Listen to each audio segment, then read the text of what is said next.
Farmer. Welcome to the channel, mate. It's been a long time since I've had you on. I know, man. It's good. I'm looking forward to it. So just to cover a quick couple things that have happened in the meantime. I'll just tell these guys to pause 1 sec. The intro. So priority role went to Johan. We have gone old school with these guys. Fear grips, so hammers and infinity formulas. So this is like learn to play Marvel right here. This is the best stuff. I love playing this type of mission. I love it. It's so good. It's just going to be a big, it's going to beat each other up. It's going to be great. Looks like we've already got our teams out. So we'll go with Morgan first. Going with the Brotherhood. And yeah, that's pretty brutal. So just double check how many points, so I don't have to actually count it up. We've got Magneto, Mystique, Toad, Okoye, Enchantress. All of these guys are top tier. They're all meta picks, really strong. 17. This is like literal, like bread and butter MCP. Farmer, what do you think, mate? You know, this is I love seeing this sort of stuff in the cut here, because it just goes to show, you know, these are very close to core set games. Obviously, Hammers comes with Thor, but this, I mean, there's going to be a lot of power on the board happening, just tons and tons of power, and that's why I really feel like with Hammers, with the serums, this game could actually move really fast because of how quickly things can happen, right? You have a lot of options with that power, and you're going to have a lot of beat ups with the hammers. Oh yeah. So just advanced R&D, deception, asteroid M, all you've got, and field dressing for Morgan. So pretty stock standard, really strong picks there from both of them.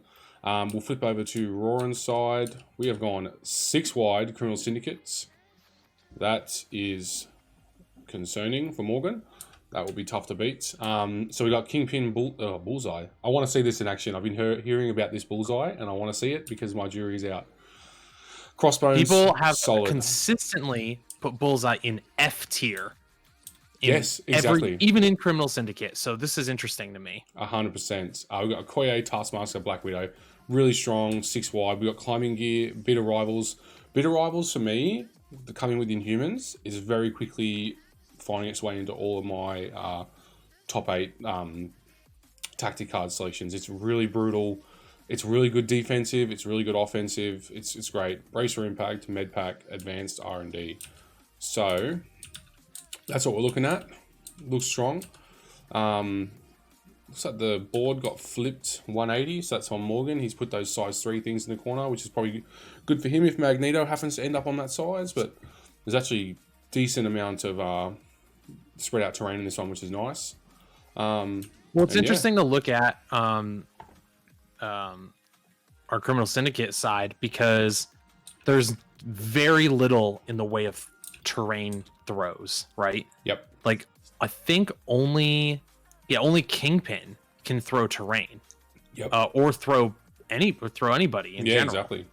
They have no kind of positional board control in terms of players or objects. Right. And it comes from their leadership, doesn't it? Right. Exactly. So they're getting their control on the serum canisters and everything by just sort of, you know, counting as double, if you will. Existing. Yeah. But what's interesting is you go on the flip side, you look at what Brotherhood has and what Morgan's running. You've got, do we know which leadership he's going with on this one, by the way? Is it Magneto or Mystique? Because regardless, Magneto, we know how great he is at throwing items. Mystique's got that deception play, and Enchantress can bow people. Oh yeah, 100%.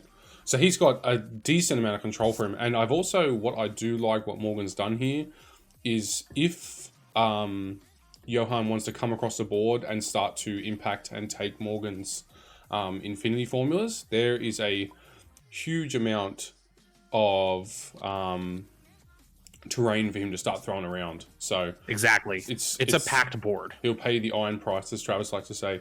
Morgan very helpfully reminding us that it happens at end of deployment. Not that it matters too much, but it's all good.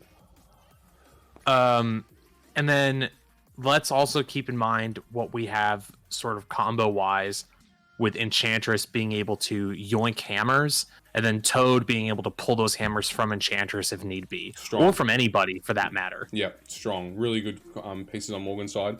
I took some initial impressions off of both of them leading into this.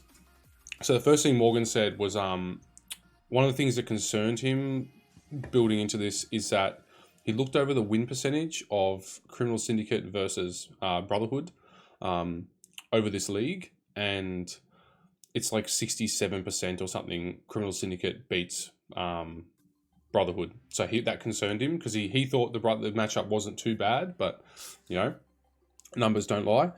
And he thinks that Brotherhood has it over Asgard, so I assume that's why we've probably gone for lower point bracket here for the Criminal Syndicate, just to try and not force him into his Asgard side of his roster. And then Johan, or Rorin as his roster says, he was saying that this is the first matchup he's had in the league where he hasn't known what to do. He's been thinking about it all week. He's been looking at what extracts and secures Morgan has and what he has. And even when they rolled priority and I left that chat, he still didn't know what he was going to pick. So it's good to see that he's gone with what I would probably call Old Faithful, which is Infinity. Something that everybody knows well and, you know, just duke it out, I guess. It's really interesting, too, because you can tell with this configuration, I would be willing to bet this is something, maybe I'm wrong, that Morgan has not ever played against before. The 6-wide CS or... well, not just the 6-wide Criminal Syndicate, this potential specific configuration. Like, he got a couple like opener rounds tested with Kingpin, Bullseye, Crossbones, Okoye, Taskmaster, and Black Widow, but that is a really weird mix of characters. I can honestly tell you that I've not played against 6-wide Criminal Syndicate, and I've not played against this style of Criminal Syndicate 6-wide, which is kind of cool. So I'm really keen to see this. I'm just very interested in this Bullseye. Obviously, it helps you get affiliation, right? Yes. I'm bringing his card up right now because I forget what he does. I know he does auto damage. So we got a 4 dice, range 4 with a bleed. That's pretty decent. And then a benefit from cover. That's not bad. It makes up for the 4 dice. Pin cushion is bad. Just bad. Yeah, don't do that. 4 power for 5 dice. No, thank you. Hit and run. Hit and run's good. I used to think that it was just like a worse charge, but it's growing on me when it's on the right character. I never miss. That's the auto damage. And parting shot. That's actually decent, like a little advance away, so that could be a little bit tricky. Wreath has just come in and said, this is the exact list we tested on Wednesday for Morgan's prep. Same price set up too. Wow. Did Morgan decide that, or is that just how it happened? Is Morgan, is he some kind of like, we already know he's some kind of, you know, he's got mystical powers when it comes to MCP, but... So Morgan has opted to go with the Magneto leadership, which honestly seems like a really good bet. Yeah. Given how many people they have on the other side, and there's going to be a lot of terrain being thrown and broken and everything. That Mystique ability to... the refund would be nice on the hammers, but I imagine that there's going to be so much power being handed around that Morgan really wants to leverage Magneto's ability.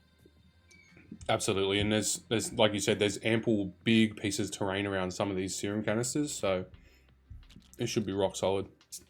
At least to get a bit of power out early, which should give him enough of an advantage, hopefully, to power home. So if you're Johan here, how are you? I don't even know how to approach this, right? Obviously, you're just overwhelmed by numbers. Kingpin's going to go for the hammer. That's nice. He is opposite Enchantress, so I don't know how much longer he'll have that for.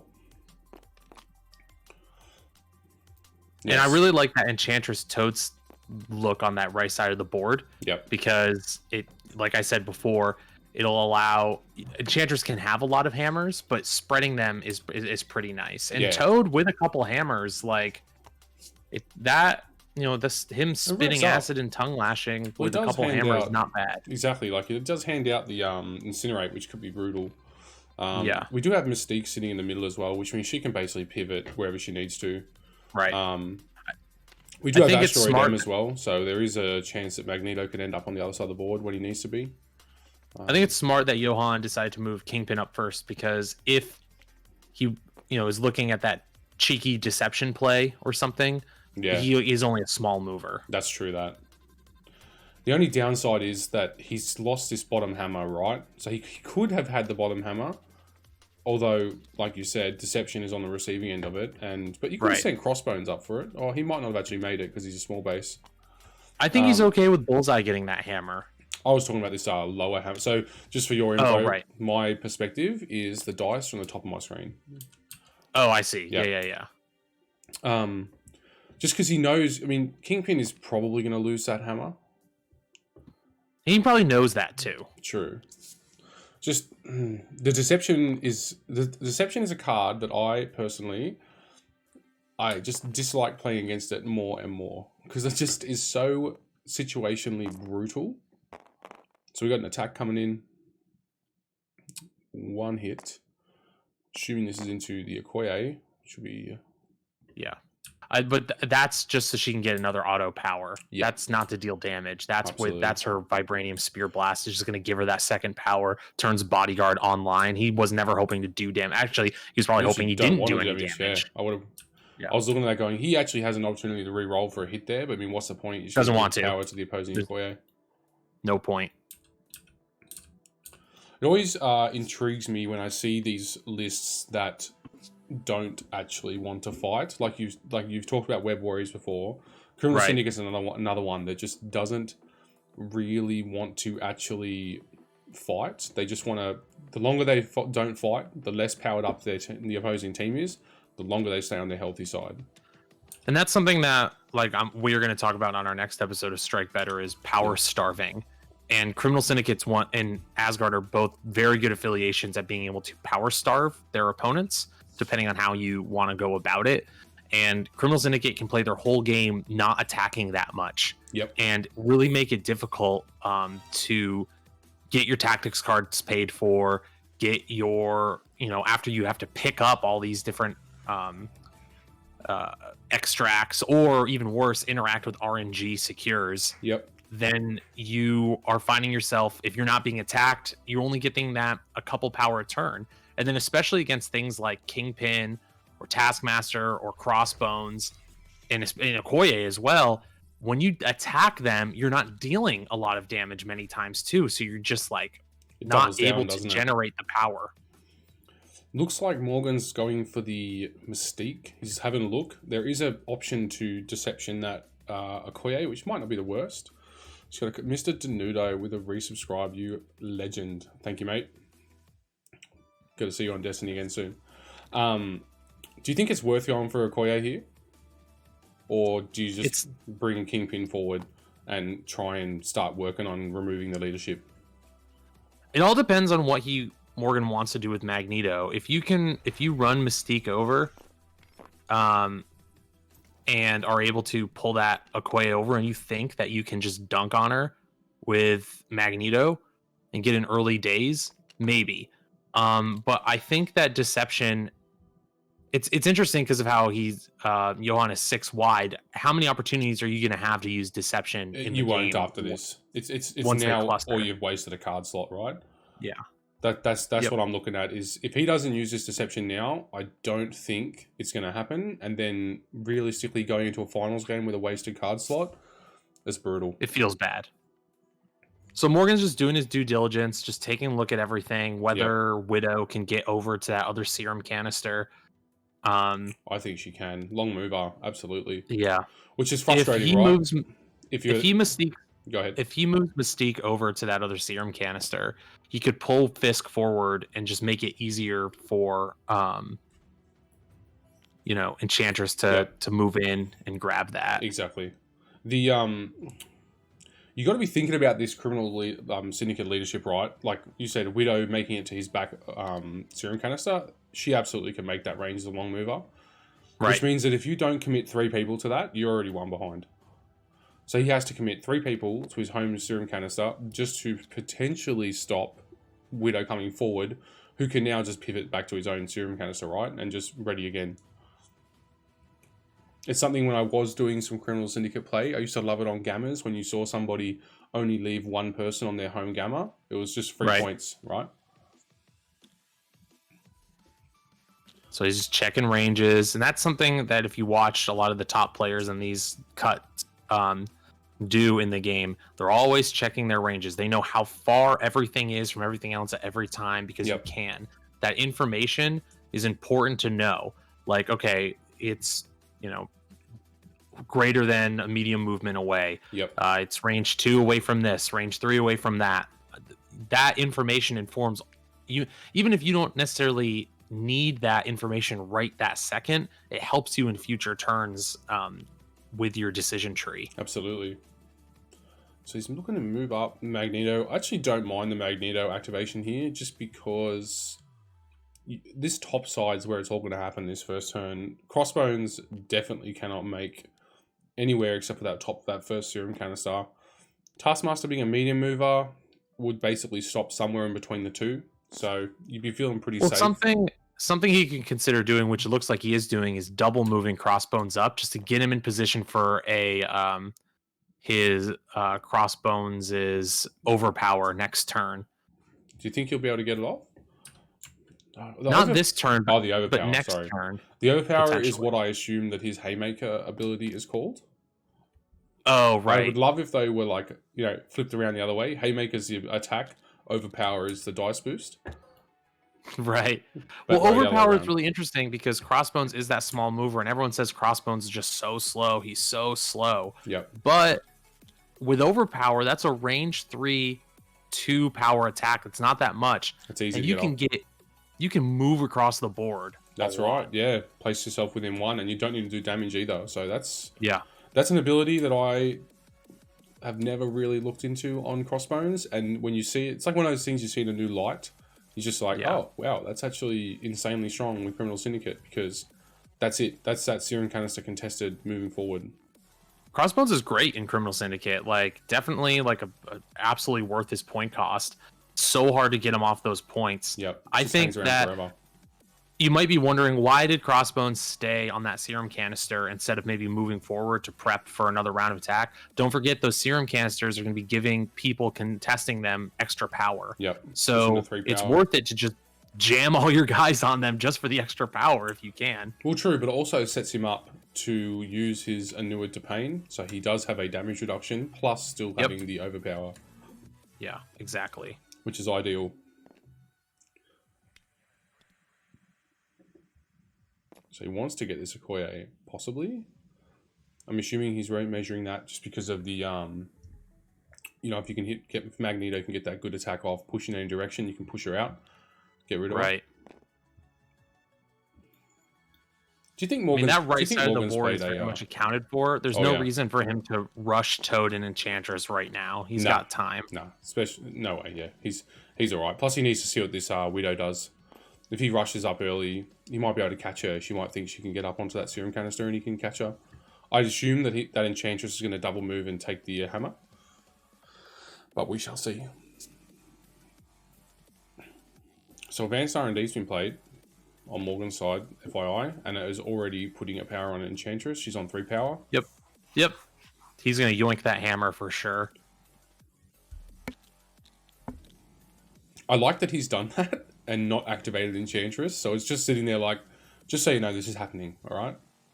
It's good to not forget to do it too. Yeah, that's true.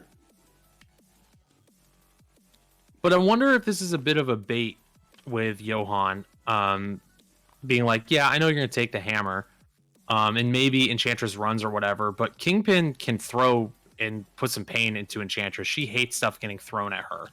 Oh, absolutely. And also, I mean, we know that Johan's not going to have priority, not for a long time, but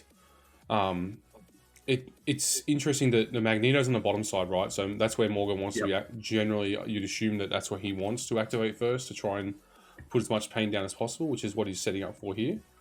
Yeah. But then that leaves Enchantress next to Kingpin, you know, ready to get dunked upon. And then don't forget as well, like Bullseye doesn't actually really care that she's got that 5 Mystic defense. He'll throw, and if he misses, he'll just do that auto damage to her. 1 damage. I had one game with Bullseye when it first started, And I want to say that it was on. I want to say it was on Demons Downtown, and I just did not have fun. Let's put it that way. Yeah. But I think he'd be better on something like this. So Taskmaster. I assume he's just going to park on there. He can get a throw if he wants to. Yeah, he could do a cheeky shield throw, but do you really want that to hit and to deal damage? And that's always the question in the early game, right? Is the damage worth the power? But it looks like he is going to do a shield throw. Why not, right? Whoa! And what a shield throw that is. Yeah, and he gets the wild. Yeah. Oh, 4 into Magneto. With 2 skulls. Oh my god. Wait, this might be a Okoye, maybe? This might be a Okoye. Reroll? Ooh, so Okoye's got 1 shot. She did. Oh my gosh. Oh no, she would have cover there. She should have cover. So Does she have cover? We'll see if they notice. I think so. Oh no, shield throw ignores cover. It does, yeah. Oh no, ignores line of sight. Never and does not benefit from cover. Does not benefit. Yeah, so no cover. Yeah. That's wow. That's an interesting. Did not expect that to happen. I spoke about this with Travis's last game. Nothing can put me on tilt quicker as a player than when a 4 dice attack does that. But they can, right? That's the crazy thing. That's the best thing about this game, man. But you know, you account for the 5 dice and the 6 dice attacks doing these things, but you never ever in your wildest dreams go, this game is going to open with Taskmaster, shield throwing, and one-shotting Okoye. That's just absurd and really bad luck too, because you roll 2 skulls and the reroll, like getting nothing there. That is like the math is not great for that to happen. No. Black Widow can't make this bottom serum canister, can she? I don't think so. I think she'd be falling short somewhere in this park in front of Magneto. Yeah, she can't make it. It's just a little too far. Yeah. Shame, because that'd be an excellent pivot. You could double down on it, right? If Black Widow was in the center, I think she could still make both. Because I'm pretty sure Panther could make both. The problem is she doesn't have wall crawler, and you've got that size 3 truck there. True. Yeah, true that. The taco truck. Talking about power starvation, are we going to be covering Deadpool? Yes, he's part of that. I got a whole list of things. So Deadpool is also like a really great, like Deadpool, Loki, even in some ways, I know he's not popular, but Groot being able to pass out those root tokens just really hindering your ability to spend that. I mean, look at this. We're in the top 16 and both players have advanced R&D. It's an entire tactics card slot dedicated to just moving power you already have. Yep. That's why I've been enjoying playing Inhumans. Artie is saying, why is he not doing the bounce into mags? Probably from what we were talking about before, right? Like, he doesn't really want to be powering up his opponent, especially his opponent's carry, which would be Magneto. So, I mean, unless it's a must bounce, I probably would have opted to not do it. Yeah, I agree. I think it's a May on there, and like May make it additional. I wouldn't do it personally. I would not want to even risk doing a single point of damage into Magneto and getting him more up and running than he already is. So at least we can recover here with Morgs. He's going to recover by stealing this hammer. Sad face. So he'll grab that hammer back. He's probably going to lose his back serum canister though. So he gains the hammer, which I think gaining that, if you had to pick between holding all the extracts or holding all the secures, except for Gamma, what would you go for? I think for Morgan, you want to take these hammers because he's got no way to take them back. Exactly. Yeah, I agree. If you had to pick between like which objective you'd rather hold all of, it's always the extracts, right? Because they're the hardest ones to get back. You can take a secure just by throwing people off it. You know, you can do it just with a single superpower. You can take a secure off somebody. But extract, generally, unless you're Enchantress or something like that, you have to daze them. So if you had to trade your serum canister to take a hammer, I would do that. I think so as well. Yeah, so here comes the bullseye. He's going to move up. He's going to hold this back, get this back hammer. And then I'd probably assume he's going to pivot to top. I actually do not mind the three people he has facing Magneto are three of his tankiest, right? Taskmaster within two, absolute beast. Crossbones, he has Anua de Pain, beast. Yep. Okoye is Thanos killer, absolute beast. Yep. So Bullseye is going to sneak up, take this top serum. Yep. And I think, did he grab that hammer? He had to have, he right? did. He just probably hasn't moved the token. He did, yeah. Well, he's paid the power for it. Yeah. And you'll get some cover there as well, which is really, really nice placement.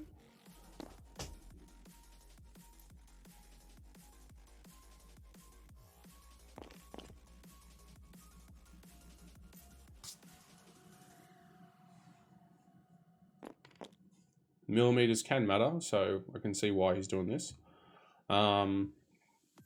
Morgan has got Toad to go. The worst part is, right, Toad basically has to go to this top serum canister, top right, because if he doesn't, I mean, Widow just takes it. Yeah, Widow takes it. So you need Toad to go up there. Does Toad have the power right now to yoink that from Enchantress? I don't think he does. Has 2 power. Yeah, so he could move up to that serum canister. Yep. So it looks like Morgan's advanced R&D was to empty Magneto to push a power to Toad and Enchantress. Really nice. I would probably still send her top to take this hammer back, put it into a bit of relative safety, and go from there, because then Enchantress is free to push up and take Bullseyes, right? Yeah. And you'll notice that Kingpin and Bullseye are lined up to take that beam attack, so she will be able to hit 4 power with 1 action, so she'll easily be able to take that off of Bullseye. I will be right back. Yep, no worries. Alright, it's a pretty exciting start, guys. Well, as exciting as a board game can get. You'll be feeling a little bit hard done by having your Okoye get 1 shot from that shield throw, but, you know, sometimes it happens. That's how the game goes. I assume that this Black Widow is still going to go up to the serum canister, because she's a 2-pointer, you have 6 wide. If she's on the serum canister, they're not going to be attacking your other 2 guys that are going to be moving in there shortly after, so you can at least deny that victory point and go from there.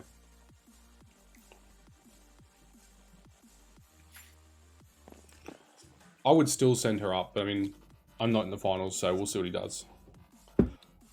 I'm really interested to see how Morgan responds with that Okoye being dazed, though. That is just a really rough way to start your day. It is, yeah. And it's not even like she has a pretty good spender attack. I mean, you're generally just going to use it for bodyguard, but her spender attack is not good enough to warrant activating her first to try and get something out. I wonder what this... So Widow's looking to come down. It's probably just having a look. I mean, she can't, like you said, taco truck, size 3. So she best she can get that hammer. That's an extra VP, right? It is, yeah. But like +1 VP or denying 1 VP, it's almost the same.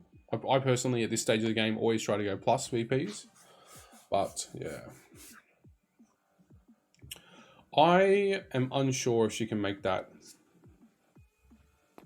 Reith says a 2.96% chance of dazing on that attack against Okoye, according to Assemble. Ooh, that's what was that percentage? Let's just call it 3%.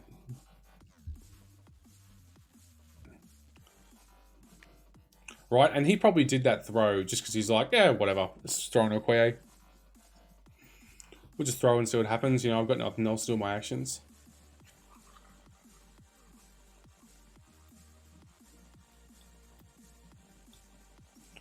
Just going to adjust our camera angle for us. Zoom it in a bit. There we go.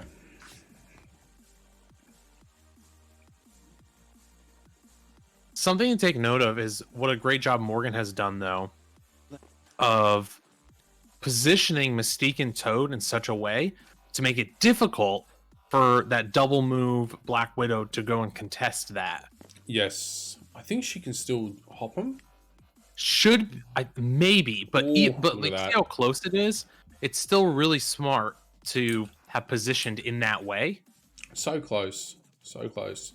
So maybe if he'd been back a little bit further, he could have denied it. But so I mean, hard to. It's really tough. It's so hard to deny VPs in that manner. You really need bigger But base stuff. you know, like if Kingpin. he had moved Mystique and Toad back just a little more, you can stop those sorts of plays, and it's something, you know, the more you play the game, you're able to see that into the future. Yep. So all right, what are we looking at round 2? Looking like 3-3.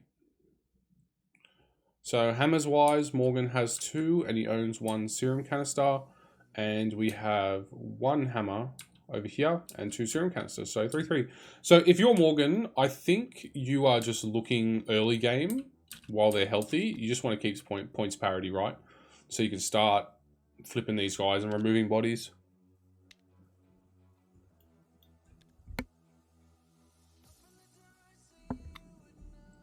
I think that I agree. You want as much as possible to just chip and keep it close, right? Yeah, you just want to stay in the game, stay in contention. Yep. Because that's what happens with a lot of these like hardcore objective lists. There's sometimes they just accelerate so quickly that even by the time you start, you know, getting your attrition style play online, where you can start dazing and removing characters, they can still have just enough gas to hit 16.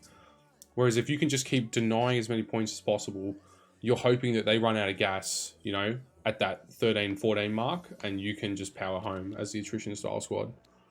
It's worth noting that Deception is still on the board for Bullseye and Kingpin, I think. I don't think they're within 2 of one another. Yeah, that's interesting. They might be.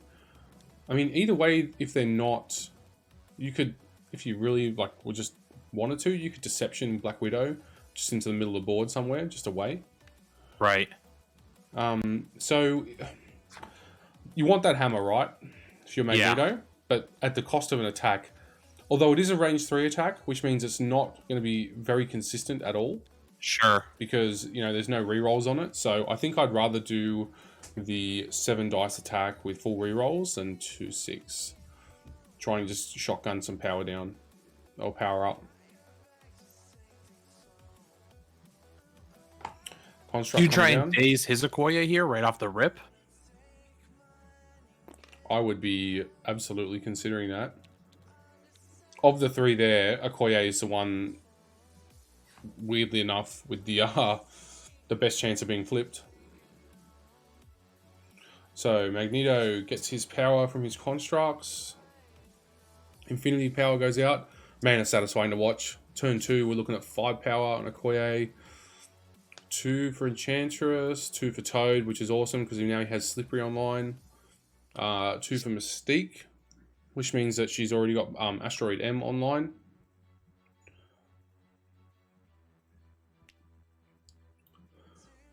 Just quietly, what is the VP distribution looking like here? We have 1 hammer down the bottom and 2 serum canisters.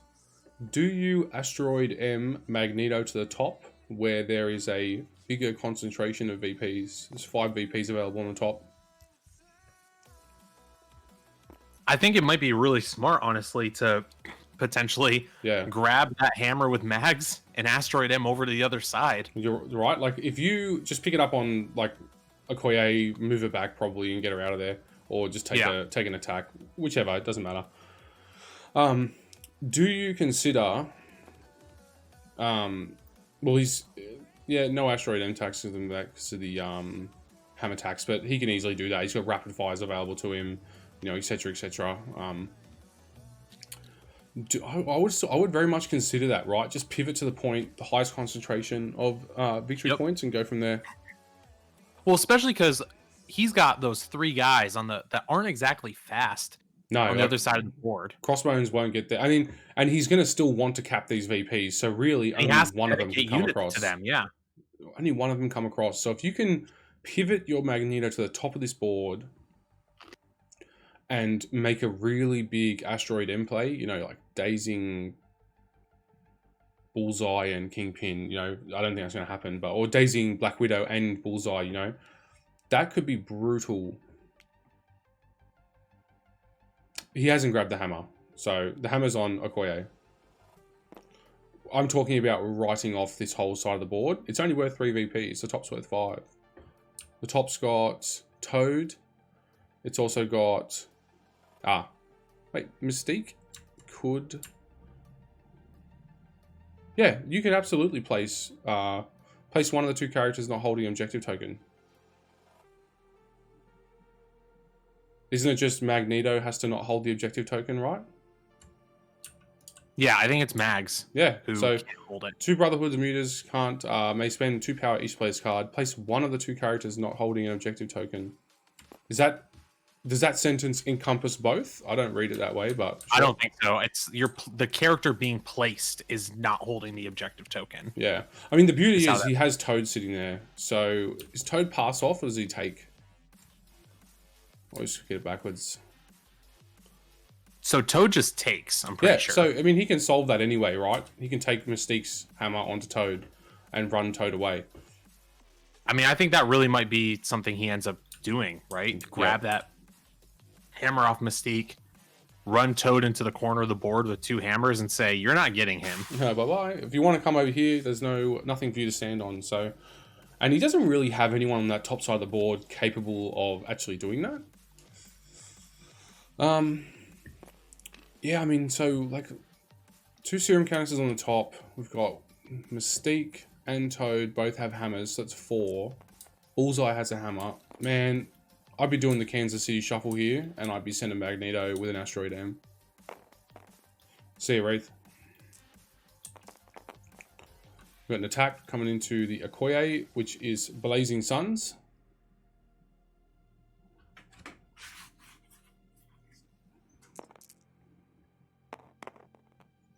Ooh, 1 block. So without a reroll, she will be going down. Brutal. Oh, that's brutal. Does she get cover? She gets cover from that. Cover. Yeah, so the cover helps. I do believe that construct. I do believe that there's a throw on that, isn't there? Where is this? Did he roll a wild though? He did. Where is Crossbones? Throw targets after it's dissolved. Before damage is dealt, you may throw the target character S. Yeah, so could throw him. Yeah, he's going to throw her into the construct. Brutal. Yeah, brutal. Deal that extra damage. That, I think, is her dead. No brace. No brace. Yes, that is a dead Okoye. She has been... That feels bad. That's a real feels bad moment. I mean, she is a 2-threat character. Just keep that in mind. This is how 2-threat characters are supposed to go. But not how Okoye goes. I know, like, let's be honest. Yeah, let's be real about it. So, like, this is exceptional Crossbones play, though, regardless. He moves up, gets the overpower, gets within 1 of the other objective. Yep. Still has a power left, so you'll pick up that Celestial Hammer. You could almost write that hammer off at this point. Yeah, you're very hard to get that back. I mean, Mags could go full bore into Crossbones here, but... Still might get him. Again, I'm still coming back to this play of having Magneto Asteroid M to the top. He has the tools to make it happen. There's 5 VPs available there. If he can come in and daze Bullseye, that locks in those VPs in that whole zone, right? If he doesn't, Bullseye can run away and then it equals it up. But if he Asteroid M's and lands and takes out Bullseye, that locks in 5 VPs on that top half, and 3 of them are controlled by Morgan. I think he has to go after Bullseye at this point now. Because if he doesn't, Bullseye's just going to run back to the other side of the board and force the parity over there. Yes, I would at least, yeah. And then Kingpin will hold that backline serum canister. Oh, the good news is Enchantress can make Kingpin move around. Yeah. Kingpin's a thirsty man. Yeah, so... he is, yeah. Bow to the will of Enchantress. Do you go Enchantress here? Quick beam attack. Well, there's a couple options, right? You could, if you wanted, move Enchantress up. You do a beam, move her, and just take Bullseye's hammer. Yeah. Important thing, Utility Cookies pointed out, Crossbones will not place because of a KO. It's like the old MODOK Doomsday chair. Oh, that's fair. That's a good point. That's all right. I mean, He still has That's two why we guys didn't see fully that, capable yeah. of going to get it, but still... I bet you he wouldn't didn't think consider that he it. was going to KO Okoye there, though. I bet you he thought he was going to be able to hit her and then Nah, place. So just like, oh, I'll just place off her. Oh, okay. yeah, well, guess not. Guess not. Guess she's off the board.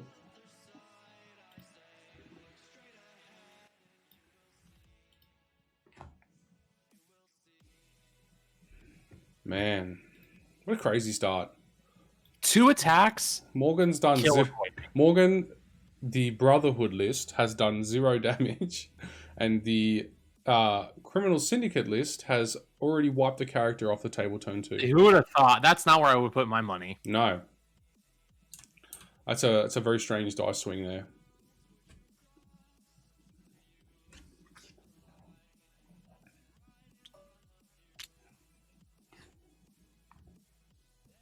But that's one of the other reasons we really love this game too, right? Because Absolutely. of weird stuff like that. Yeah, that's the beauty of it, right? It happens different every single time. Looks like he has now taken the hammer off of Mystique, which is now setting up for the possible Asteroid M play, which I think is a great move here. I would then absolutely leave. Yeah, and he's just going to do what we said. He's going to run to the corner of the board and say, I'm going to hold these 2 hammers, and you're not going to get them. Finders Keepers is an action. He hopped, maybe? Possibly. I mean, he only had 2 power, right? Oh, yeah. So, I mean, George, I'm not allowed to say anything. I got in lots of trouble last week for reminding players of mandatory triggers while there was no judge present. So I will keep my mouth shut this time. Yeah, me too. Unless I'm missing something here, I don't know if that's possible, but carry on. It's hard because we're not in the channel with them, right? And I have seen other commentators will sit in the channel with them, and they like have a third commentator sit there that has the players unmuted, and then the third commentator can ferry information back and forth, but it just becomes super messy.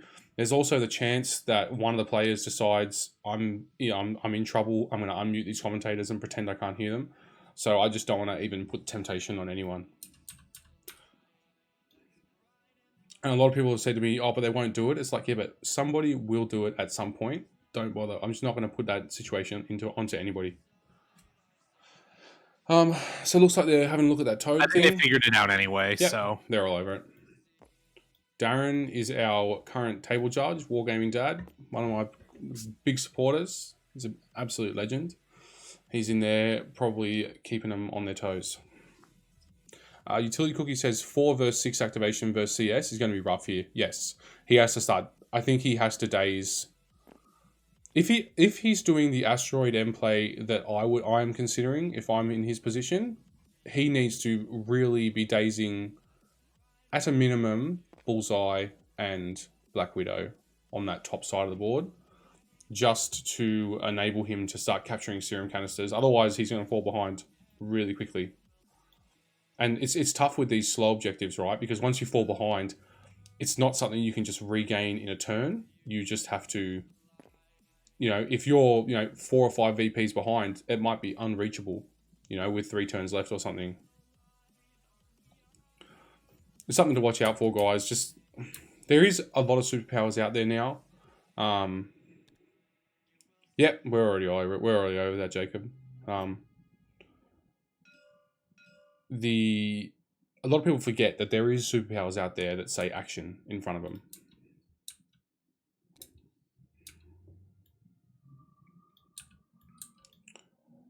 So it looks like they're just redoing that whole activation.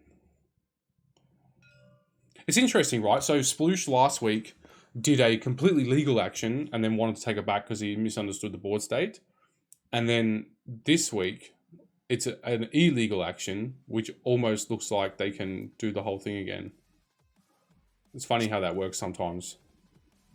There you go, Sploosh. If you'd done 3 moves with Storm last week, you could have done a whole do-over. And hey, it happens. Yeah, that's got to feel a little bad. Absolutely right. And it happens to the best of us, right? People forget. Even Morgan, the MCP computer can forget that things are actions. Some superpowers, they do they do need to, like, I think it almost needs a different symbol, or like all of it in bold or something, right? Just to draw attention. I wish I had a different frame. Yeah, different frame, different color, different something. Yeah. Just to draw attention to the fact that this is an action. Protocol a ton. I love the size of the cards. I do wish that the sort of the graphic design layout was sometimes a little more clear. Yep. So this is a 5 dice attack. It's hard to tell. It's probably into Enchantress, I want to say, because of the 5 defense. No one else on Morgan's roster can get to 5 defense. Utility Cookie says twist the knife a bit more. If you're Enchantress here, right, your goal is to not let Kingpin get to that. Yeah, that's, well, at least it's good when you're on the receiving end of the dice that you've received as Morgan. It's good to see that all balances out. Yeah, and it did just balance out there. Like, he literally on 10 dice rolled a single offensive success. Exactly. So that's good. It means that this isn't going to be a game where we can say, oh, but the dice, you know, it's not going to be like that. This is it's even. And that's the thing we talked about on a previous episode of the cast too. Over enough dice rolls, they do balance out. Like, they do eventually. Maybe they don't balance out at the right time for you, but the rolls themselves don't have, like, the rolls themselves are not playing tricks on you. You know, they are what they are. Exactly. The Travis always says exactly what we were talking about. He's like, mate, it all balances out. It's like, yeah, but Travis, you're you, mate. Like, not only does it balance out for you, but, like, he's the kind of guy that rolls the 5 crits when you see 5 skulls on the opposing side, right? The god roll in attack and the opposite roll in defense.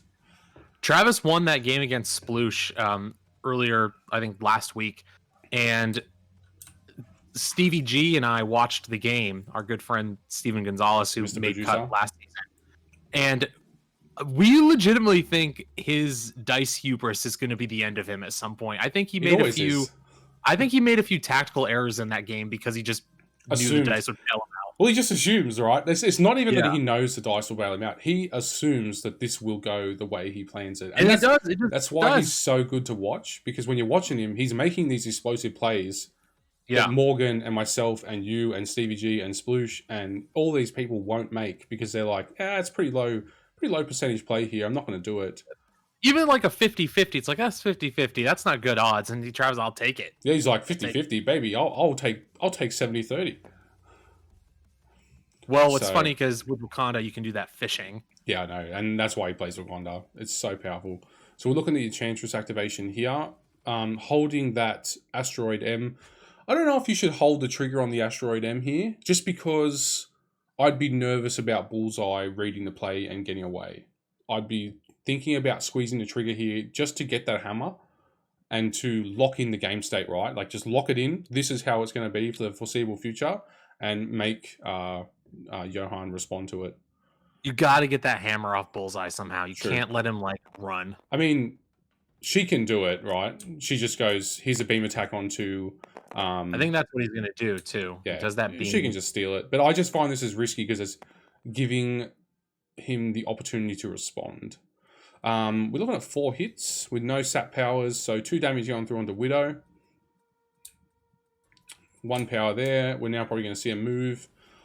Probably move and yoink, if I were to guess. And just sit on the canister as well, because if Magneto teleports in and deals with Bullseye,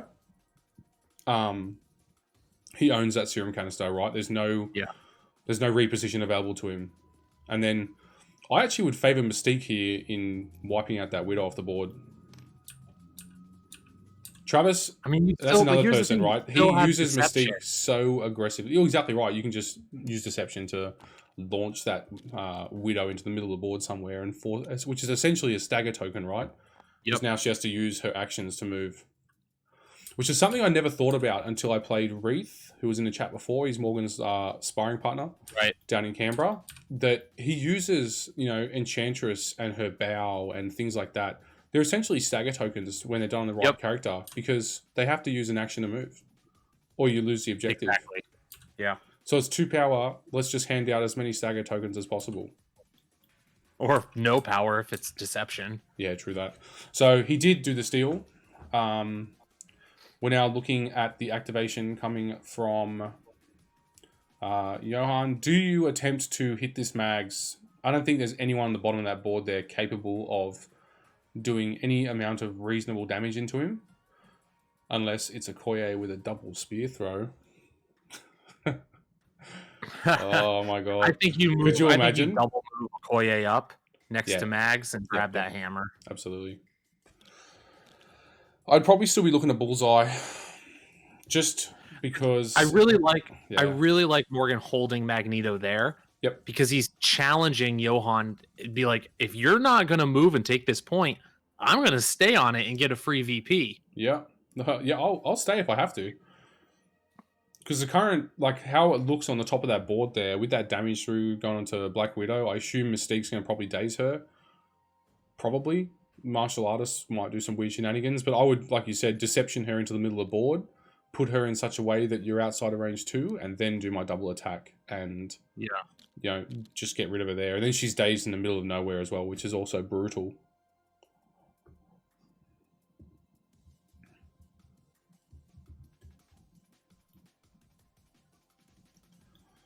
Ooh, tough decisions. Yeah, even though there's no Okoye there, I do like Morgan's positioning currently on the board. Yep. Bitter Rivals coming in onto Toad. So he is looking at the Black Widow trying to save her. 3 dice. Rapid Fire feels real bad. Bitter Rivals, excellent card. I think that if Magneto is placed at the maximum range forward of Mystique, he will be out of the Bitter Rivals, which means that he'll be still online, but at least you're making Mystique do a lot less. I think he's doing a pistol into Toad. Well, no, this would be into Mystique, right? Because you get 1 less defense dice with Bitter Rivals as well. So it's just such an amazing card. Like it's you can give it to a Criminal Syndicate player who is going to use it purely defensively, and then he can also flip a switch and go, actually, I need to go offensive here, and let's go with the minus defense. So double crit hit into 1 block. That is 2 going through. Oh, hang on, he hasn't rolled yet. Into no blocks. That is 3 damage going through. Let's see how this reroll goes. 4. She lives on 1.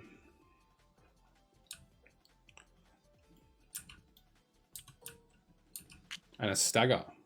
Okay. That might keep that Widow in the game. She did her spender, yeah. Yep.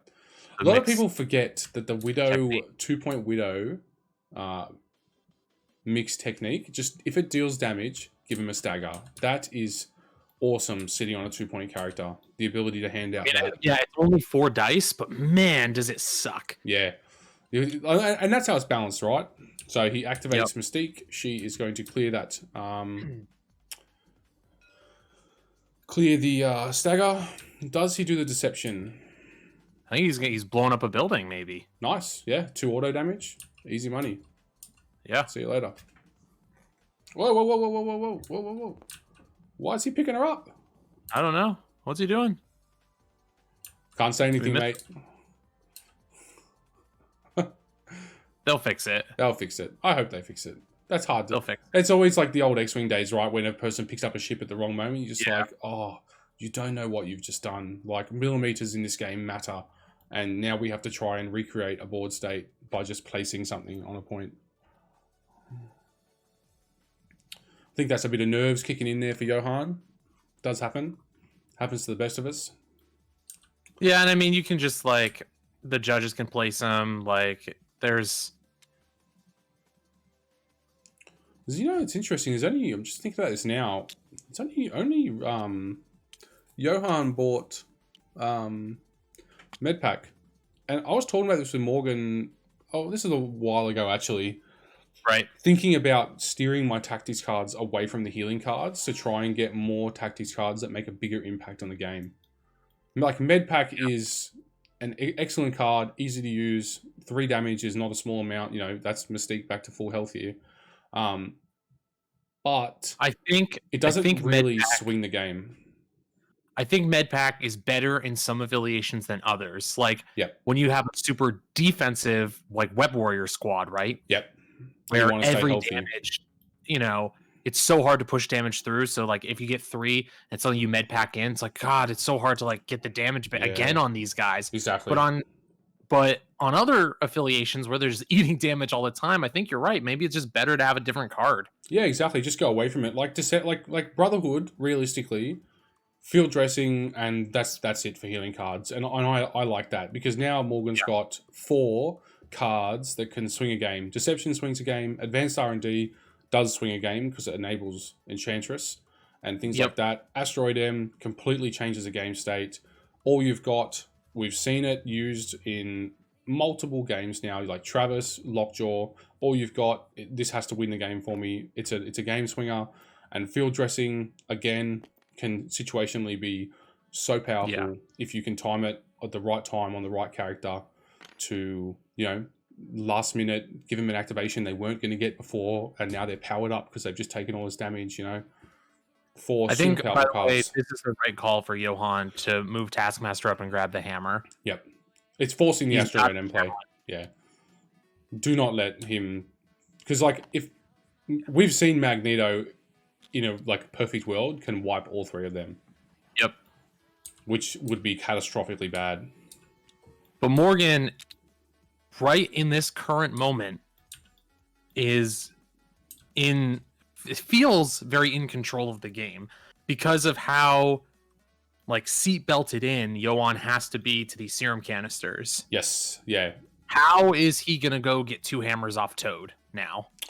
I don't think he is, and it feels bad because now Morgan is going to be down to 3 activations versus 6. But with the Asteroid M play, it does give him multiple turns of 3 versus 3, which Brotherhood wins that, right? They're going to just... Magneto will make it 3 versus 2, or he'll make it 3 versus 1.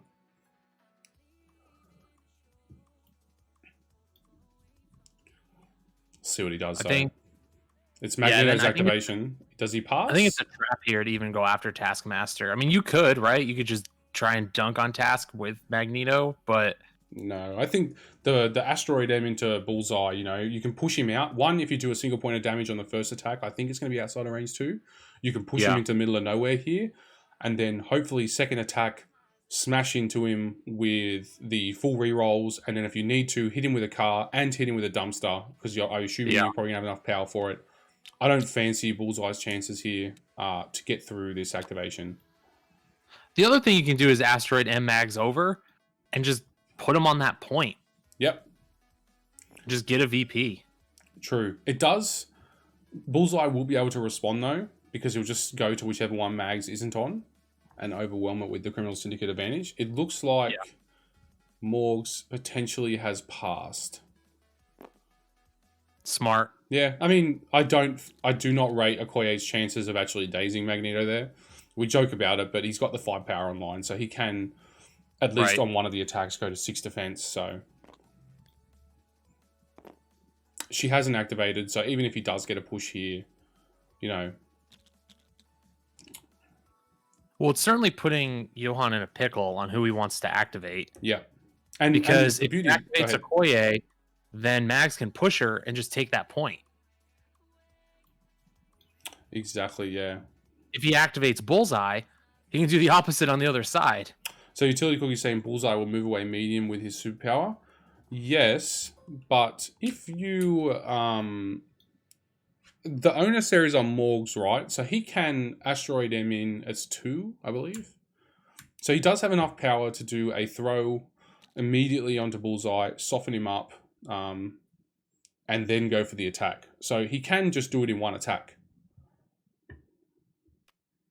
What's his brace for impact? I think, what was Mags doing there? He's done a throw. Yeah. Probably you would throw a construct here, right? So that you can bring a construct to the other side of the board. But brace was used regardless. Yeah. He's handing out the power as well, so he immediately goes back to 3 power. Do we do the Asteroid M?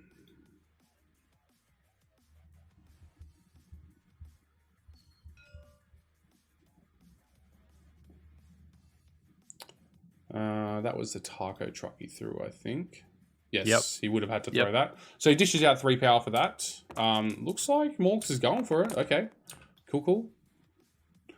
3 so far. Not sure he's going into. 2 blocks. Looks like a Koye. Yep. 4 hits. No rerolls, so... Or maybe it's Task. Yeah, I'm not must sure. be Task. He's got a reroll coming in, so... Yeah, it's got to be Taskmaster. 5. So, yep. Taskmaster takes 2. Okay. That's 5 power. So he does have enough to throw both constructs into Taskmaster.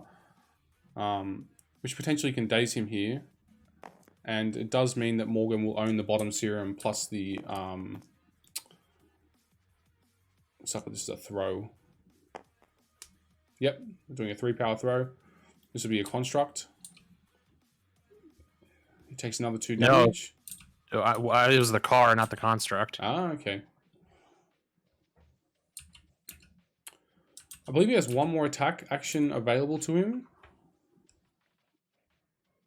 I think so, yeah. He didn't do an action, so... Well, he's done 1 attack so far. This is interesting. It's good. It's funny, eh? Like, we Could can he talk... attack again and throw another construct? Well, I think he'll probably get him with the other attack if he's got the rerolls, especially well, it's with tough 3 crits. It is Taskmaster, so... Yeah, but Really good roll, though. 3 blocks. So currently 1's going through and he's got 3 crits to roll in. That is a dazed Taskmaster. Really good decision point there for Morgan, realizing he can get 2 VP if he just lays in. Yep. It also still... The Asteroid M play is still online. So he could stay there, start with dazing Taskmaster here, and then I believe he still has priority for next round. So he can open next round with the Asteroid M play. He's got the power to pick up that hammer, too. Yeah. Which he will. Well, that's it. Asteroid M is now offline, so Mags is staying to fight. I mean, that's fine, though. Like it is, yeah. You could have thrown the point out here and just... But, you know, VPs matter, right? VPs win games. That's what they do. And it's nice to get a bit of a lead here, too, so that if Johan swings it back his way, Morgan has some breathing room. A bit of cushioning. Magneto is powered up as well, which is a bit terrifying. Yeah, pretty scary. Like, next round will open up, I expect, with potentially Taskmaster being removed from the board. If you assume it's going to go the same again. Looks like Okoye is going to double move. Yep. It's a great play. Yeah. To he owns it. Deny Morgan 1 and give him 1. So it's kind of doubling down. Brutal. And gets him in bodyguard for Taskmaster as well. Yep. This is why I wasn't as much of it. Like, Magneto can handle these 3 dice depending some weird shenanigans going on. But I was a big fan. I would like to have seen Magneto go top board, pivot hard, make these 3 have to sit there and just run up, and I would back myself to win this whole top lane. Right. But we know how tactical Morgan is. So yeah, he's on another level. So he's thinking of something we're not. 1 hit. So I'm assuming it's gonna be 1 damage. Yeah, he probably will do an auto to her, right? Yeah. How much power does that cost? 1? I think it's just 1, right? I do like that it's 1 power. So that's into Enchantress, 1 damage. We're going to see her take another damage in a moment. That is nice for Bullseye, that it's 1 damage or more, always. Do we go again? Probably go again. Maybe another 4 dice spike. You never know. Yeah. Poor Morgs and his 4 dice attacks, mate. They're just the end of you, aren't they? I wonder if Morgan goes to bed at night dreaming or having nightmares of Okoye for one reason or the other. Yep. I think he would.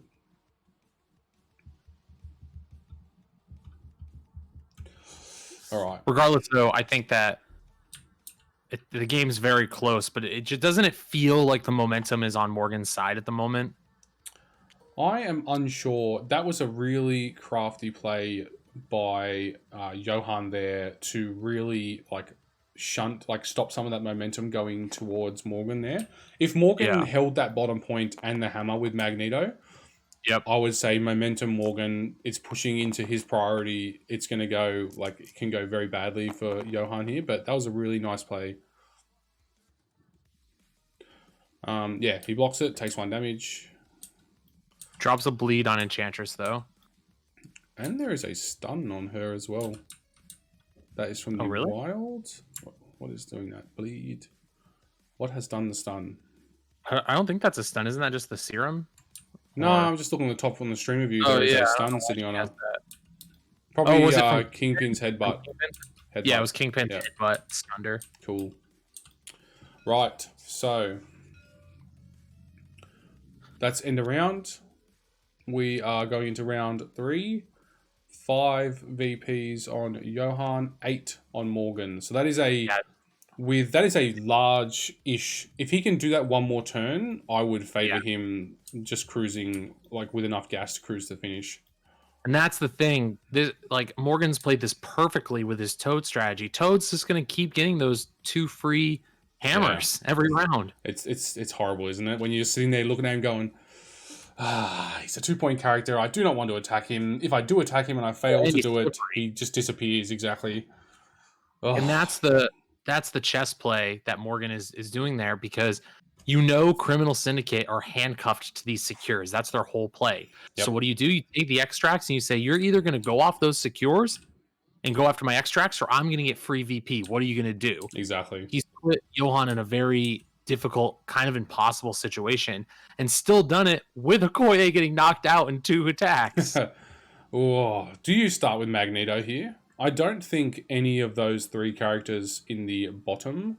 Mystique is on the top right formula. Yes, I'll spin around. You can see that little thing above her head. That's the difficult part, right? Is all of the pictures above each character's head are only shown when you're looking, through them, not from the side. I mean, I can go to an angle like this if you guys want. Would you guys appreciate that? I can swap to a different angle. If you're happy to just deal with the stream of you being a little bit off, you're not going to see Morgan on the right and Johan on the left. You'll just see blue and red. Do you start with Magneto? That's the question. Or do you start with someone on this side? Right, because if you just straight up remove, let's say, Black Widow from this top side of the board, that's very annoying for Johan to deal with. I think it's worth thinking about deceptioning Widow for the simple reason that you don't, even though you have Slippery on Toad, you don't want to risk there being some sort of like one shot on Toad. Yeah. However 100%. unlikely that is. Absolutely.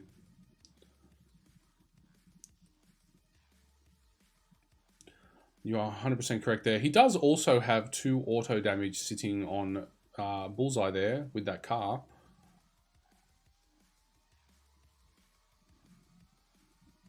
Which is also something that's very nice.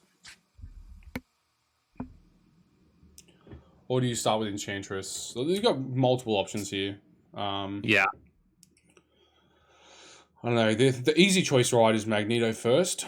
That's what someone like me would do, just because he's my carry. I would just back myself to potentially try and remove as many bodies as possible, Do a couple of throws into Okoye, get her off the board. What's really awesome for Morgan right now is that field dressing is online with almost all his characters. So let's say they do go after Enchantress and they pick up a hammer. He can field dressing her and she'll just get it back. Yeah, exactly.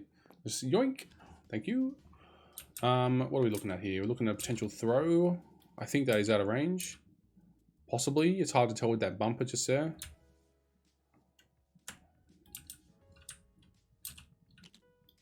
We shall see.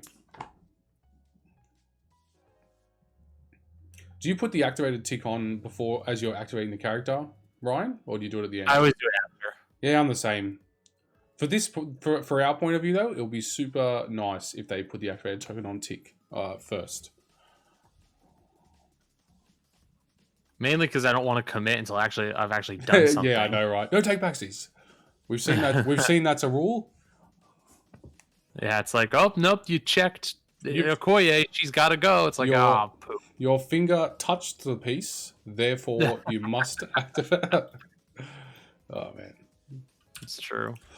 Oof. Okay, if you're Johan here, what is your strategy moving forward? Ooh, we're going Enchantress here with a throw. And, ooh, 3 into bullseye. So, if that bullseye does not move, that is a daze coming from that Mystique sitting in the bag right there. Yep. Easy one to forget. I mean, personally, I would rate Enchantress here to just daze him.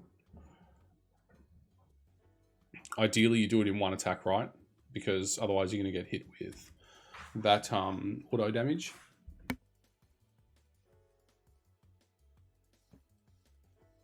Enchantress is just, how good is she? She's so good. So good. She is top 2 for 4-pointers, and the other one is Medusa. They have Pipped Panther and Vision for me personally. Kingpin comes in number 5. Panther's in the mix, but Enchantress and Medusa and Panther are all in my top 3, just kind of blobbed in there. Yeah. It's so hard for because different reasons for all of them. By the way. Different situations, they each take the first slot. Yep. I'm always impressed with, people mention Panther's defensive ability, but when he wants to spike with Mantle, he really can. I love Panther's offensive spike. It is something that you just like, geez, I haven't really been able to hurt this guy. And it's like, not only have you not hurt him, but he is about to wipe the floor with that character in front of him. He's ready to go, man. Yep. Do you attack with Morg's Enchantress here? So she's done the throw. Potentially, man. So she's got 2 damage. She's got 4 power. I would like to see her do a beam into Bullseye and get a power back. Would you bow first so that the daze happens in the middle of nowhere, and it also makes it harder for Kingpin to field dressing? I wouldn't. Well, does he have field dressing on that other side? He doesn't. He does not. You're right. I just assume it's always there. That is a dazed Bullseye. Nice. Yep.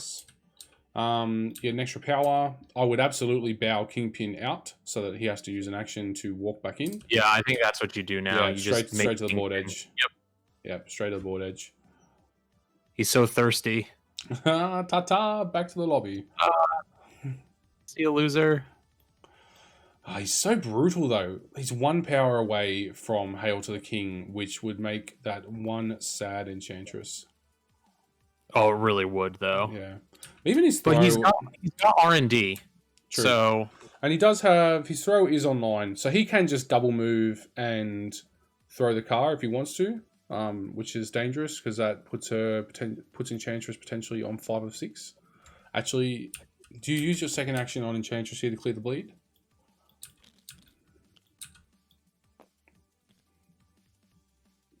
She has a hammer, so he's walking away.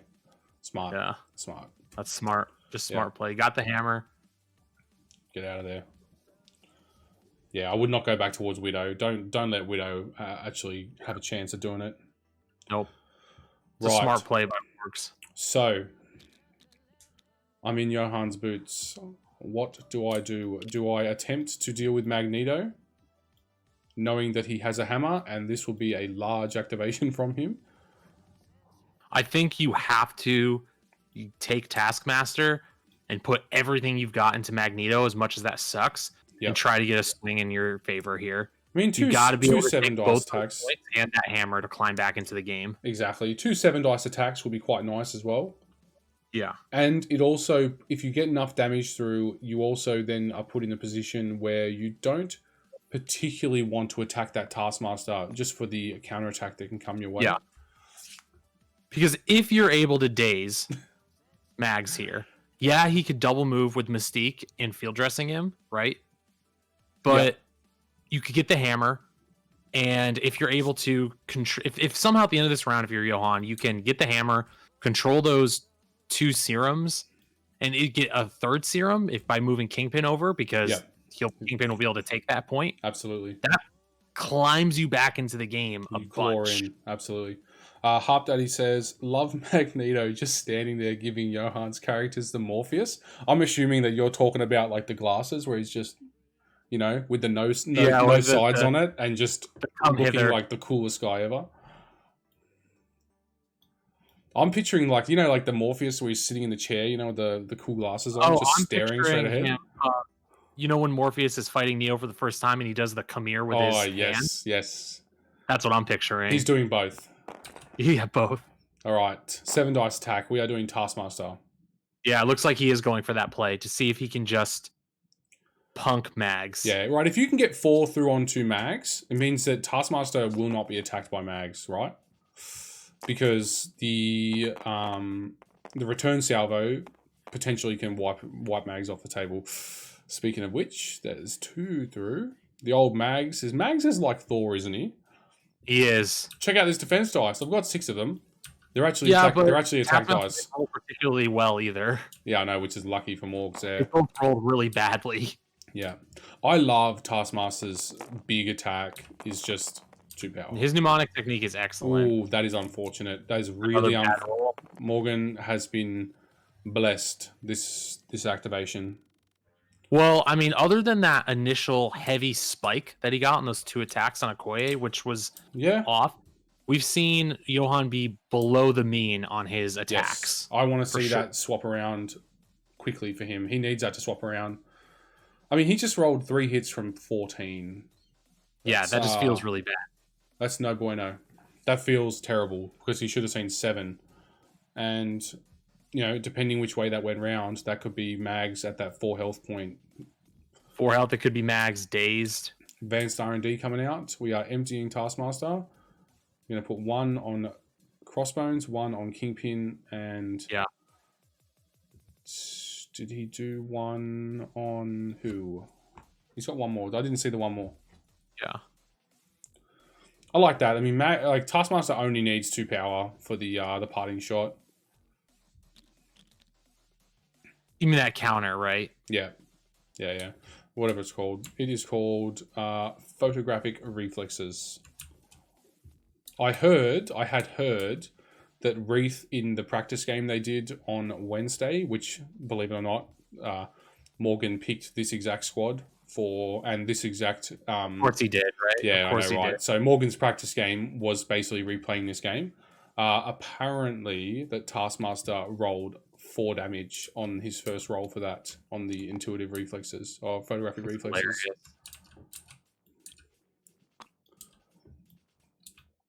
Which is bound to happen eventually.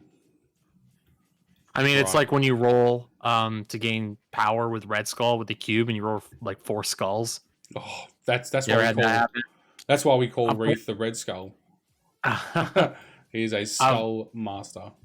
I've had a friend roll 3 skulls on that before. It feels really bad. 7 dice. This is Magneto. Yep. I'll re-roll a bunch. Good block here. 3 blocks. That's really nice to see.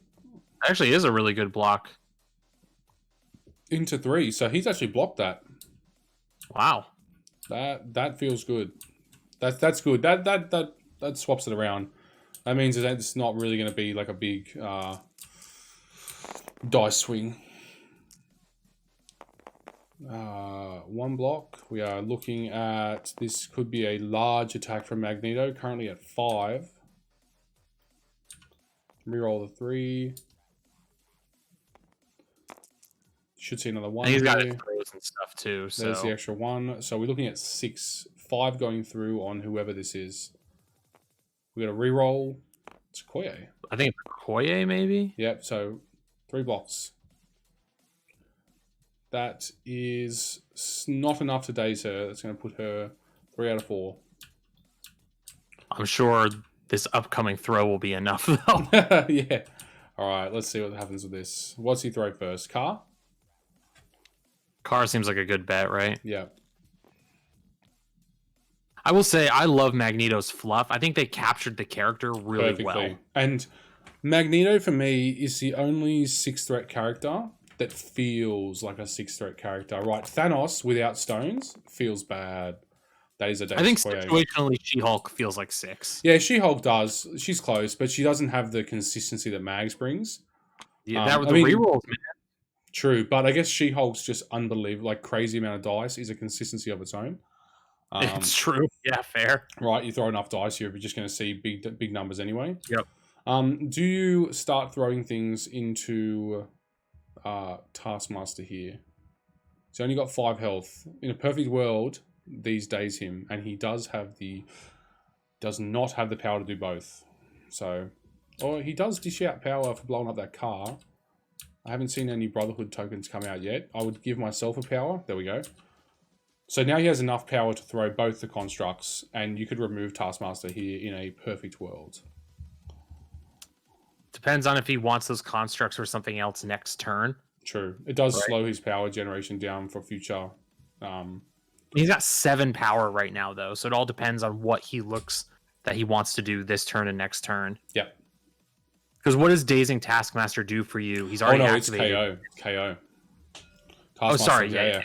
Looks like he has opted to not do the throws, which is fair enough. You keep your power online for your defense. We are doing a field dressing, I think. He's pinged a Daze token.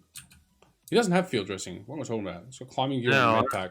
This is the second time you've done that. Yeah, I just assume it's always there because it's such a good card. And right, like field dressing for Criminal Syndicate, keep them on their healthy side.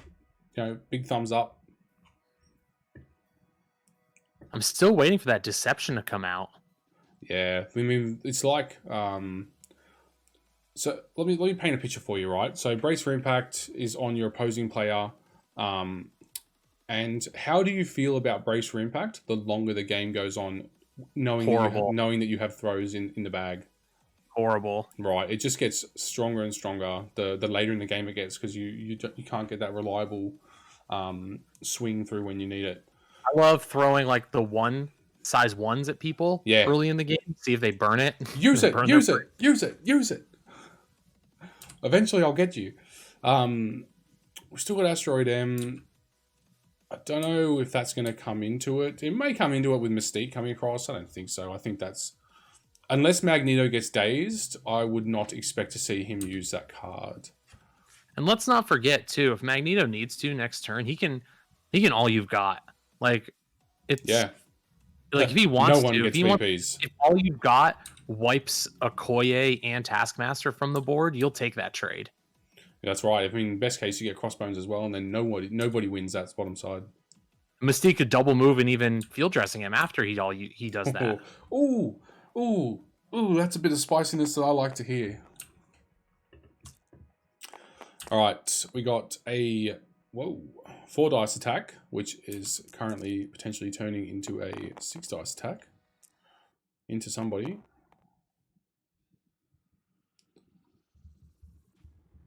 Might be Widow going into Mystique. Yeah. Yes. So Mystique will take 2. Is that the big spender? Does she take a stagger? No, it's into Toad. Is it? No, it was in a Mystique. Yeah, cool. He did power Mystique. I just saw it. Yep. Measuring Toad. It's a tough call. With that Mystique sitting on like 4 of 5, you'd be thinking about it, right? But you're also... It doesn't actually help your game state. And Morgs will currently also maintain so he priority. gets that free elusive, I think, from this attack, that free move with Widow. Let me go read Widow. Yes, nice. So roll the wild. Yes, he did. Free S move. That's beautiful. Now we might look to do an attack into Toad. You'd want to one-shot him here. Otherwise, he's gone. You need to one-shot him. 2. Potentially a 3rd. That won't be enough, but there is a wild damage. No, Toad double block. Gotta roll the crit in. Toad might be a triple Toad block. Do you want to take the damage here if you're Toad? I want to take the damage. Get a slippery.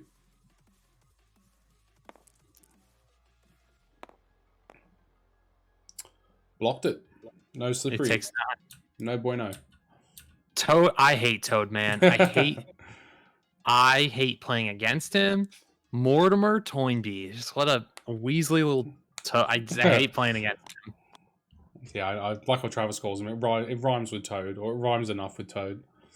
Yeah. To be honest, have not actually played against Toad that much. I've only played against Brotherhood probably 3 times in total. Which is weird because Morgan's got like 100 games with them, but it's just 100 games not against me. Yeah. He beat me once and I was like, well, you can keep that list. No, thank you. So do you try and just go for a big hit with Crossbones a couple times into mags? It's tough, right? Because Crossbones can just walk back and take that back objective. You already own... No, you don't. You get a punch into mags, then walk back to that objective. No, I actually would, because Koye's dazed, he has no field dressing. Taskmaster is injured, so he's not holding that objective. Mags is holding it. I absolutely would do the uppercut or hate overpower, teleport to within 1, try and, butt in against Magneto and Taskmaster here to try and get within that serum canister and attack again. I would be trying to just take it. You can throw Magneto. Yeah, exactly. I mean, if he uses his increased defense, he can't be, but that's how he works, isn't he? Pretty sure. Force projection. When this character is targeted by an attack or would make a dodge roll, you may use his superpower. You gain it can't be thrown if he used the projection, but... Yeah, I would probably be looking to see if that attack can put me in range to do 2 attacks. Yeah, Mystique coming in. She's doing a spender attack. She's dropped down to 2. 1 hit, 1 block. Wonder if we see a counterattack from Widow here. I would absolutely do it. Today's Mystique. Yes, I would do it. That's too juicy not to.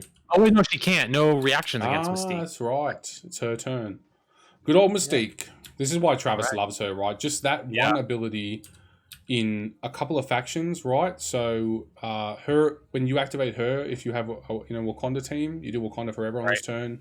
Into a MODOK, for example, he can't use his rerolls. Mystique in a Guardians list, you do the lovable Misfits on this turn. They can't do any reactions to it, which is nice.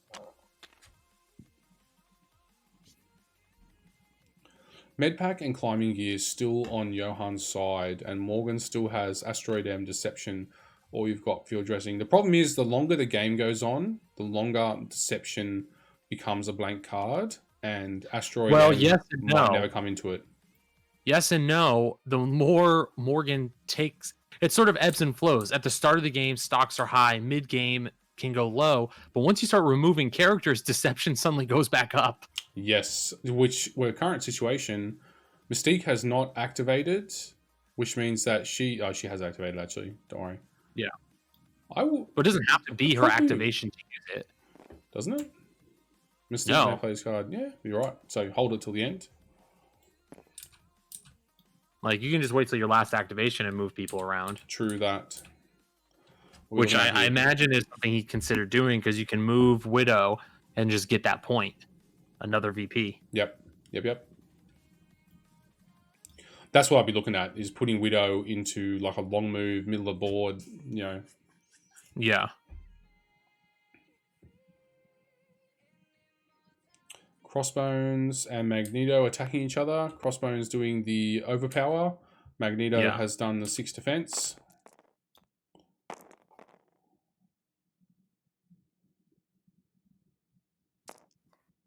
Oh, it's a 1 click. 2. More than 2. No. 1. No. 1 so far. They all rolled over. They all rolled over. Oh, wow. Magneto. Just... It's so funny, isn't it? Like, I find these 6 and 5 defense dice characters, you just sit there with this false sense of protection. Yeah. Where you're like, I'm fine. I've got 6 defense. I've got more defense dice than he has attack dice. And here we are. Cut to dazed. There's no way he fits in that gap. I don't think so. It's hard to tell. No, I don't think so. Way. I'm zoomed in to the pixels themselves. If you hit M, it brings up a magnifying glass for you. I'm even more zoomed into the pixels now.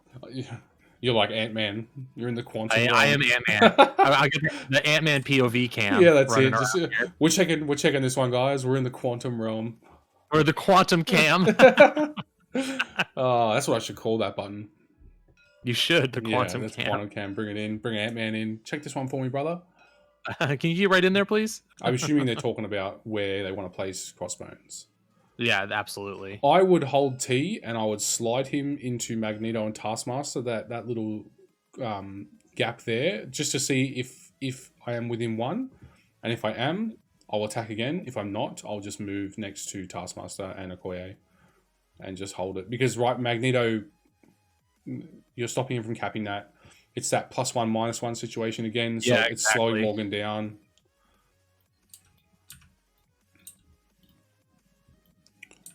And what I'm trying to see is if Kingpin can double move and get within one of the serum canister Mystique is on. I don't think so. And put himself within 2 of Widow. I don't think so. It's very far, but like I'm just trying to see because his base is so big. I think he can, dude. He does have a climbing gear available to him, so he does technically have 3 small moves in the bag. That's what I'm saying. He can make it. He'll be powerless, but he can make it. And what that does, it gets you close to Mortimer to throw something at him. Get rid of him. Turn. Still hasn't activated the Toad yet, though. Toad's his next activation. Yeah. It's brutal, isn't it? So we've had running. Bullseye and Okoye days this turn, but because Morgan lost his Okoye so early, he's still going to maintain priority. Which is big. Yeah, I mean, sometimes it's the littlest things in the early parts of the game that can just have these, effects, long-lasting effects throughout the rest of your turns. I've spoken about it on the cast before. You've heard me probably just harp on about it, where I pop off too early. I come in and do these huge turn 2 plays, and then go, oh no, turn 3 I'm going to get smashed, and depending how this goes, turn 4 is going to happen to me his way as well. And we saw a turn 1 pop off from Taskmaster into a turn 2, straight KO of Okoye, which is very good, and you would rather not have Okoye down the bottom here, right? But the problem is that now Morgan essentially can just keep priority at all times. Yeah, turn 3, Fig Star, that's the one. I've actually stopped doing like big attacks on turn 2 to stop myself from doing it.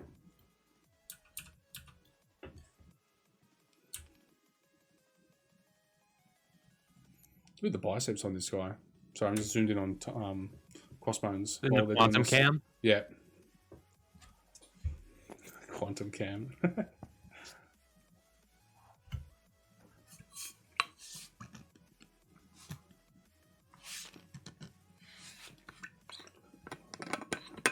Don't mind me, just having a water.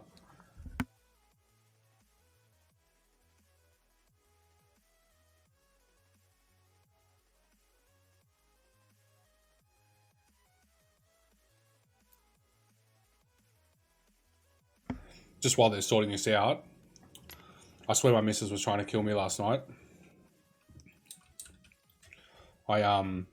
She poured me a drink, and I was like, yeah, sweet as. Looks like red cordial. This would be great. But she was in the middle of, I think she was in the middle of doing something or whatever, and forgot to add water to the cordial. So it was just straight red cordial, and I took a big old mouthful. That's brutal. Oh, man.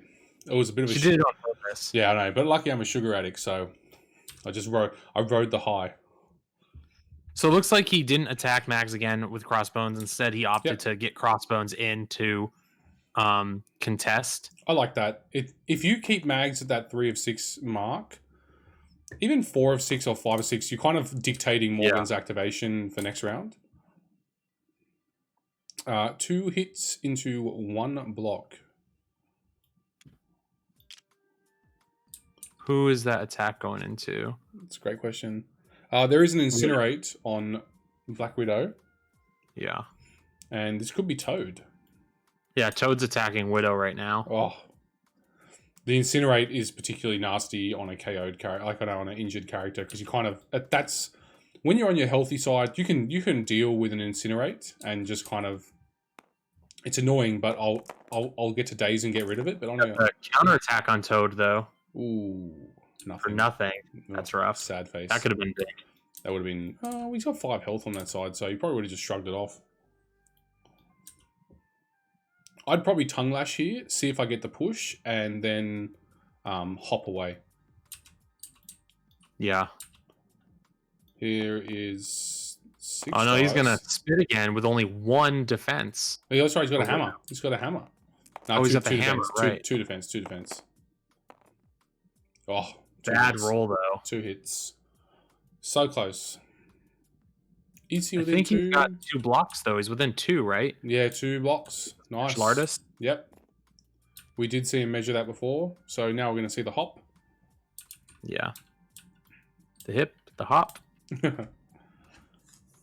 Finkster said, interested to hear the next podcast episode, talk about power starving, huge attacks, turn 2, give opponent power to pop off round 3. Yeah, exactly. And if you're not getting the daze token into the right position, it doesn't really enable you to crawl back into the game after their turn 3 pop off. So that's what I've been finding. If I don't get the dazes into the key players, I don't actually get to return the favor because it slows me down having to daze them, wait for the end of the turn, flip them over. No, I'm really interested to hear this discussion. You're leading this one, aren't you, Farmer? Yeah, I'm leading the power starving discussion. Yep. Cool.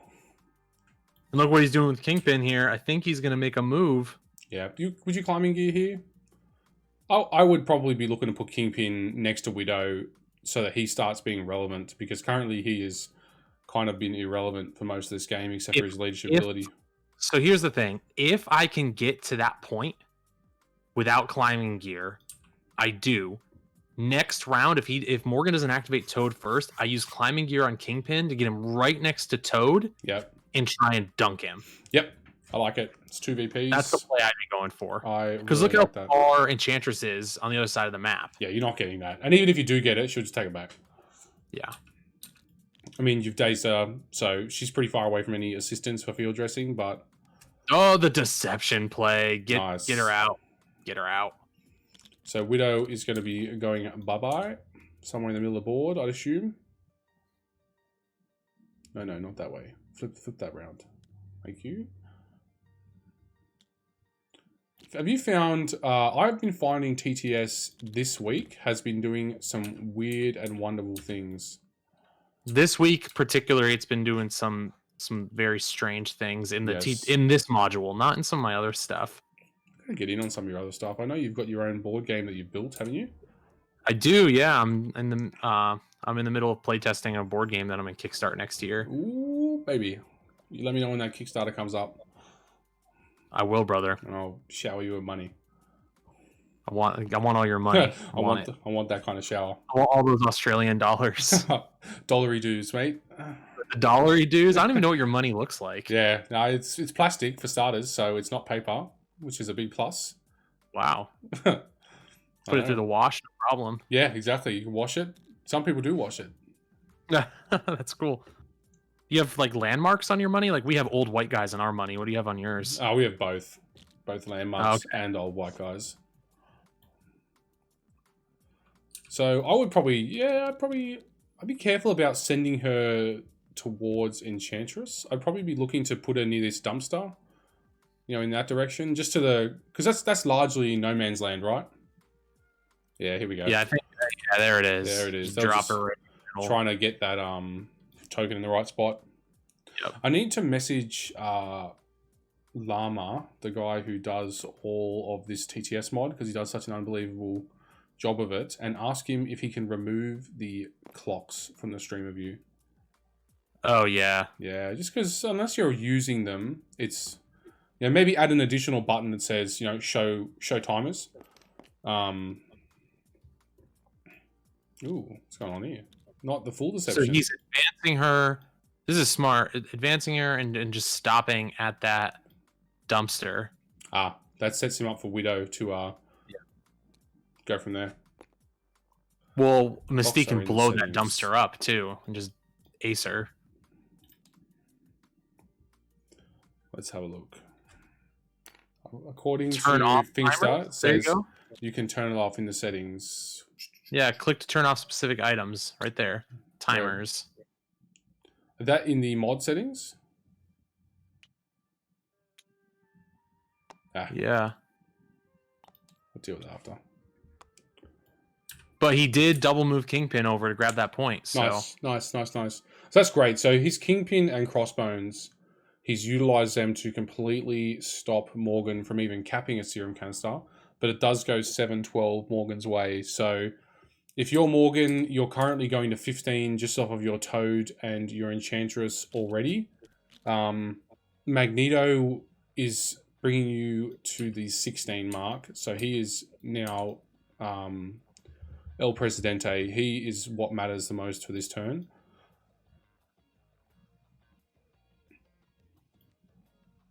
yes, but man, I think if you're Johan, I think you maybe do consider climbing gearing. Yeah, he's Morgan's having a look to see if it's possible. Yeah, It's very him close. over and dunking on Toad.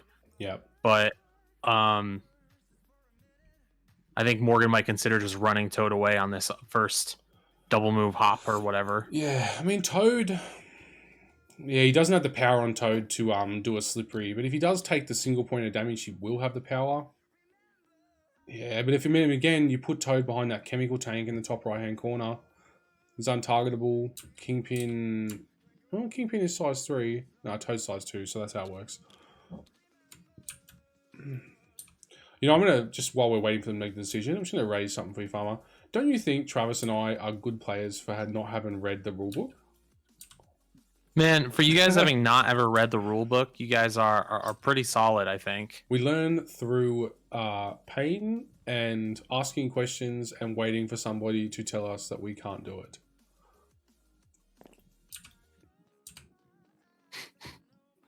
Yeah, just Toad, looking like Toad's going to go away. Smart. Yep. Really smart, I think, if he decides to move Toad here. Just get him out of there. Just doesn't even want to risk it. Take the guaranteed win, man. He's got to be careful, though. If he runs too far this way, I mean, you might see Okoye do a medium move into that, spear throw, nuclear tip spear throw. I think one move is all you need. I think that's enough. I think you just get her down, get him down there.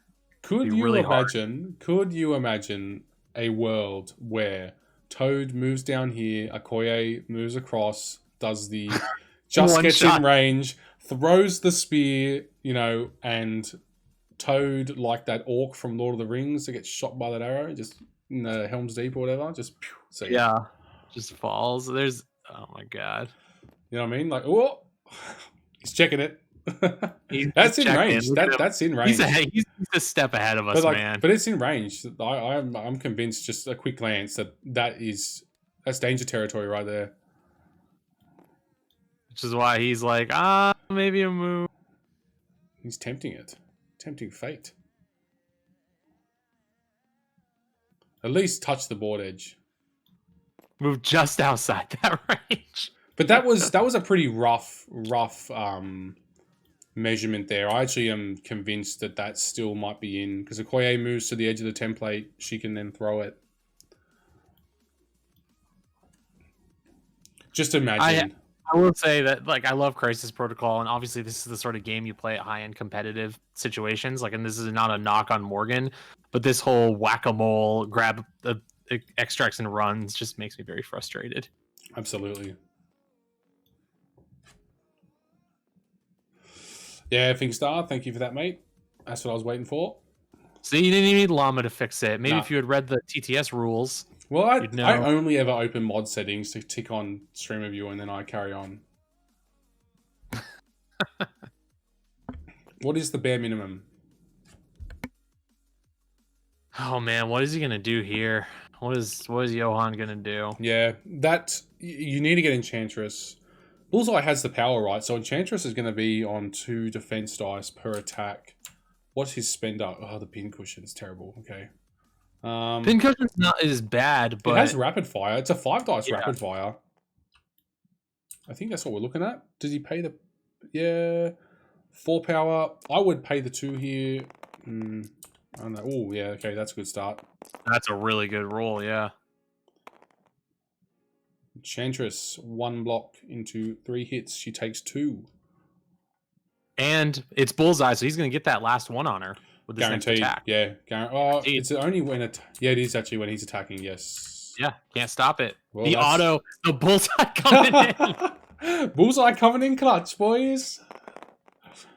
1 damage. Don't even bother rolling. Yeah, 1 damage even without the bullseye. Yeah. Oh, I'm still firmly standing by where I sat him on my tier list. So Travis wants me to set him up so he can do, I don't know, man. He can do the T strong. Out yeah. An S tier character. That is true. I mean, but that's the beauty of this game, right? Like, yeah. Any character situationally has his moment where he goes, I am the best at this. How about I was playing a game with a couple friends, hanging out, just teaching a guy MCP, and he wanted to give Wong a go. And I was like, okay, give Wong a go. He rolls up with Wong. He's like, I'm going to attack. I'm like, okay. Yeah, all right. That's not how it works, but sure. 6 damage with Wong. And just dazes my Miles. You've done a disservice here, Mark. You've done a disservice because now his view of Wong is going to be forever tainted. He's like, Wong is incredible. I'm like, oh no, my god. No, he's not. So Travis wants to do his own tier list. Wants to call it the T-Strong tier list. He actually got a very good compliment the other day, which you saw, rating him in some of the top 4 players of the world, which he was quite chuffed about. Yeah, that's awesome. Yeah, betcha he was swinging that compliment at you all day. You believe it? I was like, well, yeah, that puts me as one of the top 2 Marvel streamers on the planet, right? There's only There's only like 2 of us. Definitely top 2, buddy. Yeah. I wonder if he's considering field dressing Enchantress. Actually, I mean, it's not bad because you can just take it, right? Well, actually, because of that bleed, it's really bad for her. I mean, she could shake it, move, then take that hammer back. Yeah, I would actually be considering that. Problem for him, though, is that Mystique is the one that will have to do it, and she's at 3 power, which means she needs to... Yeah, I don't think she can do it in 1. She needs to do it in 1. Yeah, I don't think she can get there. I think Enchantress is too far. Yep. The good news is Morgan has a 1, 2, 3, 4, 5 VP buffer right now. Yeah, he can afford to drop a turn. Yeah. And that's it. Like, when you're going for these these hardcore objective style squads, just if you can maintain points parity, like, you're in it. You're always going to be in contention. Yeah. If you can do what Morgan's done here, which is he's prioritized the extracts, he's held the extracts, made them largely untouchable. He's not only maintained points parity, but he's so far in front that even if he does have a big turn where he drops it, Infinity Formulas and Hammers is not what one would consider a really fast scoring objectives paired together. At least I don't. Not like Gammas, where you can do 11-point swings.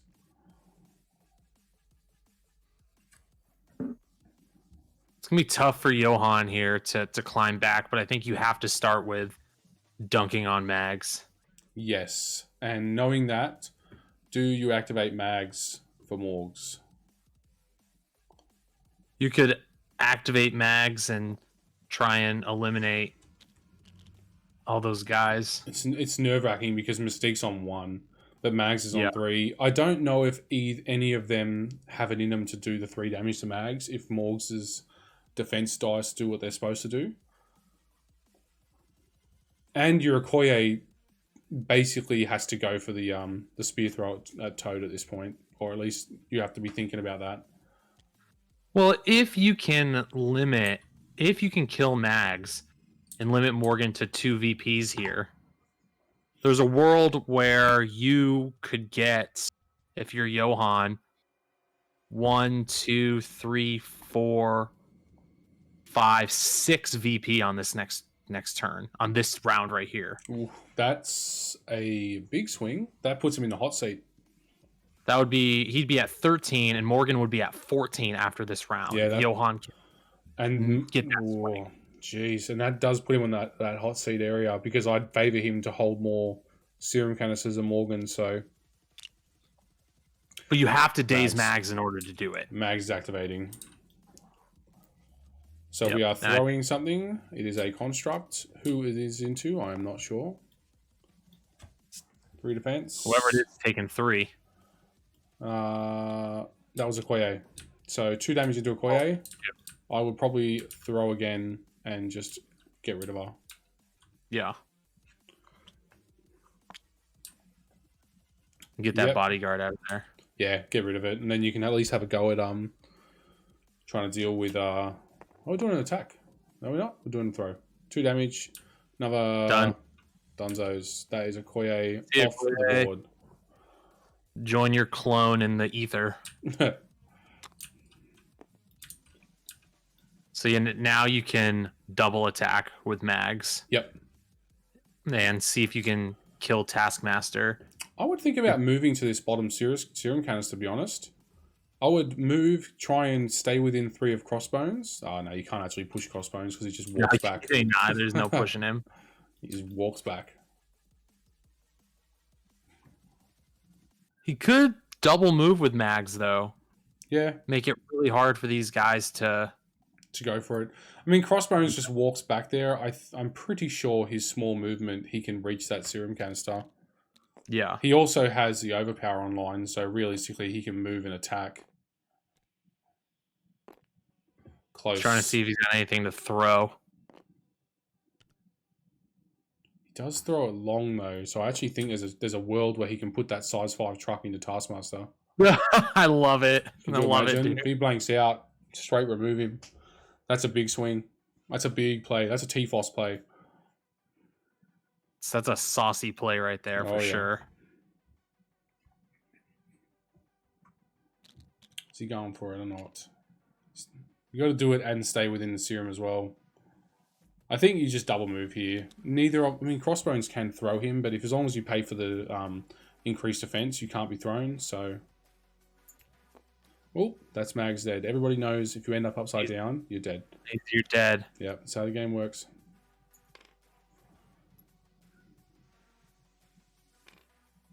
I wonder if Crossbones can move small and then overpower Mags. And get within that serum canister. I think so. Range 3 is the one range for me that consistently catches me off guard with how far it actually goes.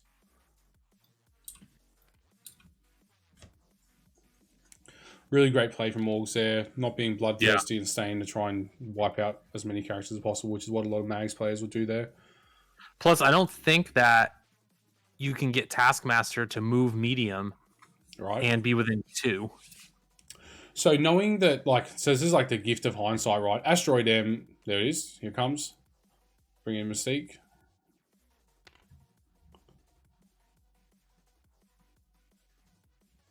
Two and 2. Mystique comes in. Like we were talking about, it just needs to be the person teleporting doesn't have a objective.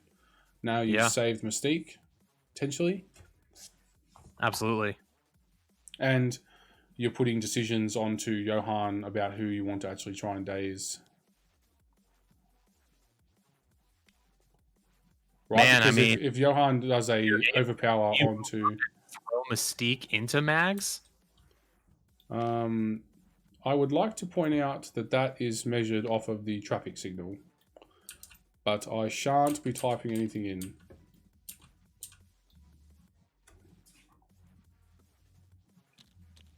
Yep. I mean, it might still be within 1. Still looks like it, but that wasn't actually measured off of Mags.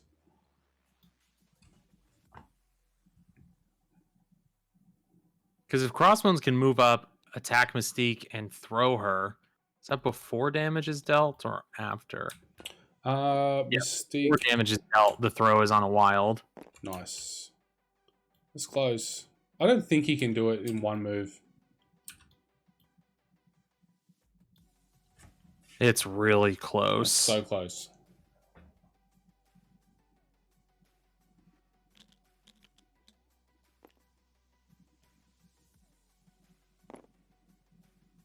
There's also the snapped it, didn't he? Tools won't snap to terrain. Well, on the zoom in just then, that was floating and not even touching Magneto.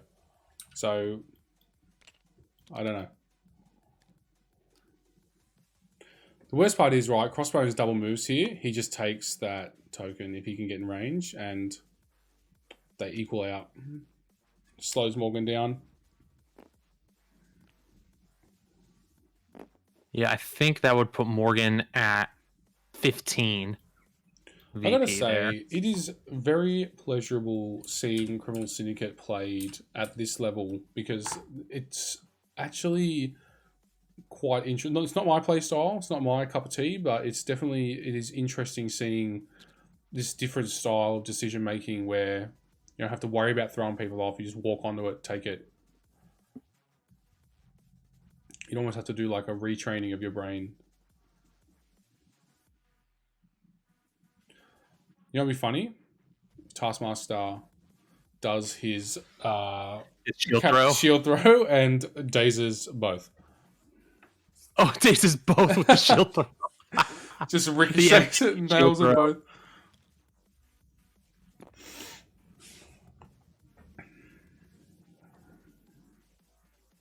A lot of really tough choices Johan has to make here with these activations. Yep. Morgan's put him in a tough spot. Absolutely. And the problem is that, like, that Toad, right? That is a serious threat to your victory of the game. Like, you winning this game, and he's just sitting there and he's taunting. Ooh.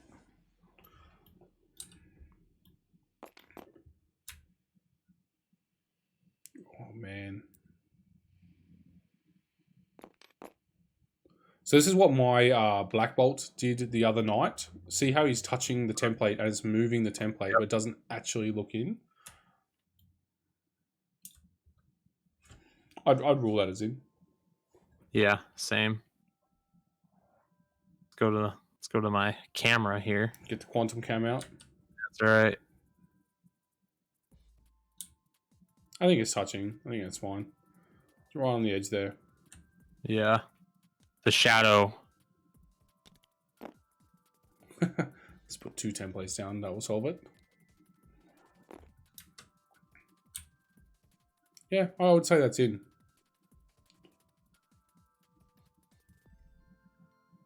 Yeah. Things to said. Taskmaster here. What's he going for?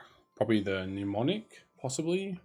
It's got the power for it. So he's just looking to daze Mystique with that move, but like, how does that help him? Is he going to then double move Crossbones up to that other serum canister and take the point? Is that the play? Yeah, I agree. I don't see that as the play, right? How does dazing Mystique right now help you? It doesn't. Thinkster says Taskmaster does that he replaces Okoye. What? Morgan would have a brain explosion. Oh, okay. I see what you're saying. If Taskmaster did the shield, the throw and daze both, then Morgan would have another character to have nightmares about. That's true. Yeah. Honestly, worth the Hail Mary. That's what I mean. Like, it's dazing Mystique doesn't do anything for you.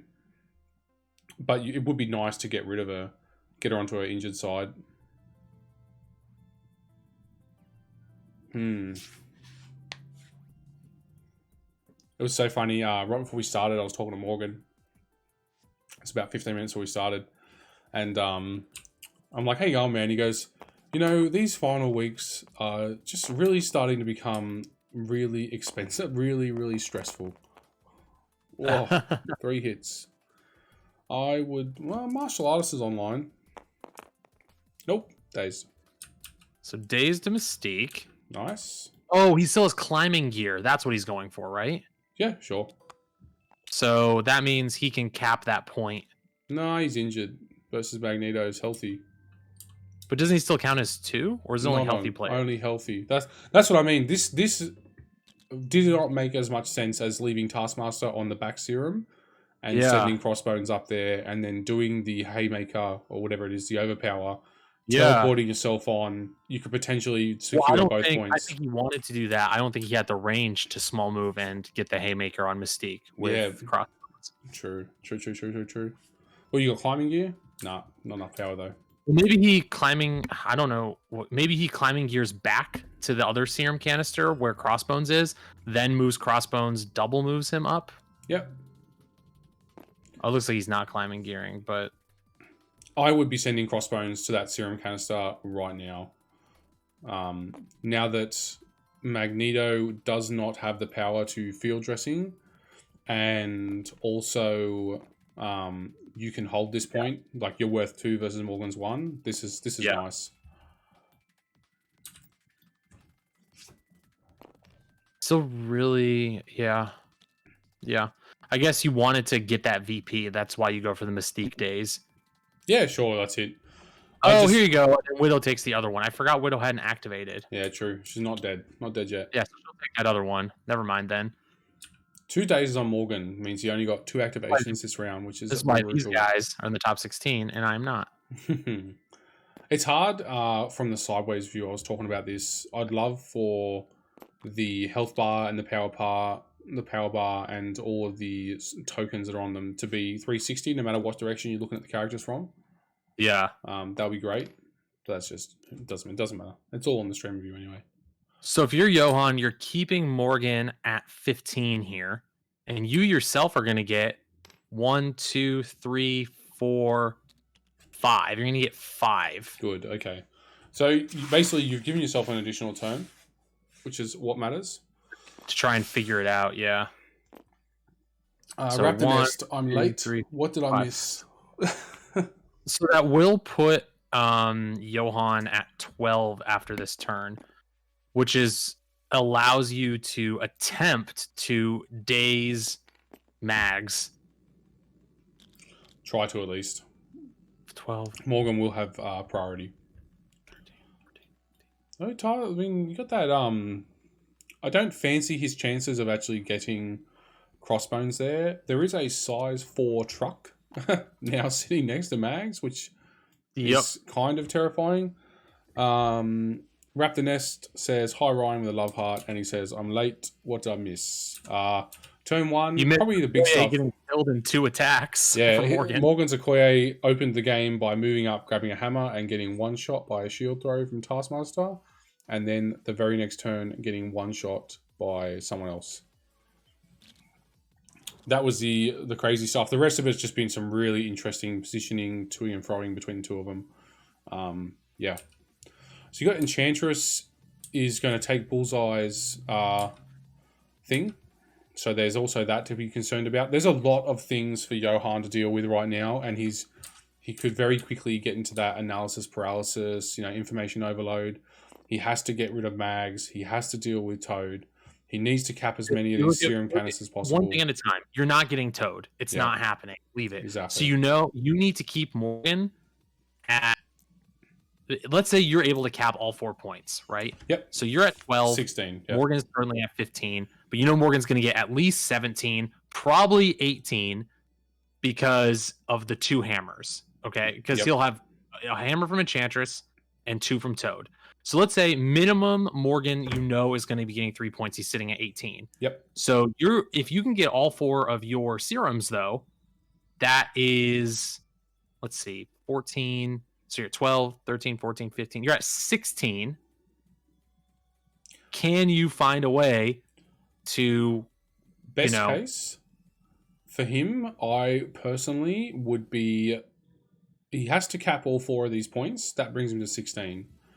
He then needs to take both of these hammers. He needs to keep the Bullseye hammer, and he needs to take Mags' hammer.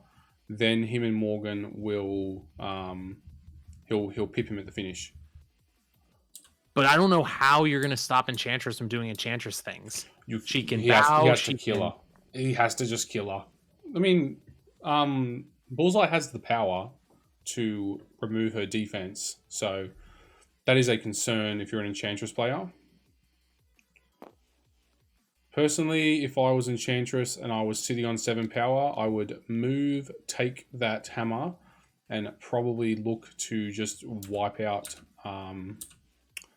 Bullseye with a big attack, if possible. What's her attack? Where is she? You still have climbing gear if you're Johan. So Kingpin has 7 power.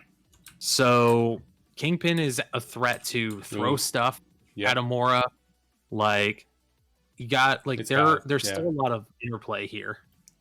So if he caps all 4 serum canisters, he goes to 16. Morgan currently will be going to 18.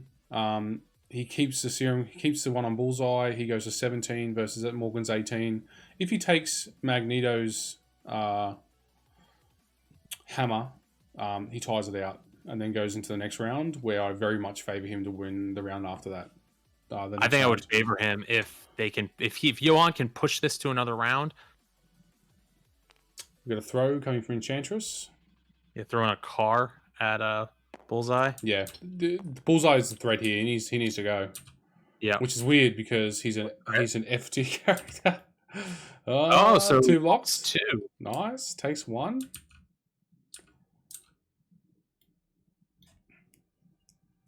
Bullseye's absolute. Weird to say, but Bullseye is absolutely a threat for Enchantress right now. Yep. Do you? Yeah, no, you don't do that. You just need to hold the hammer, really. If you're Morgan, you don't really mind the serum canisters. If you remove Bullseye as well, it's 1 less serum canister he can cap, because there's no way Kingpin caps both, right? Right, exactly.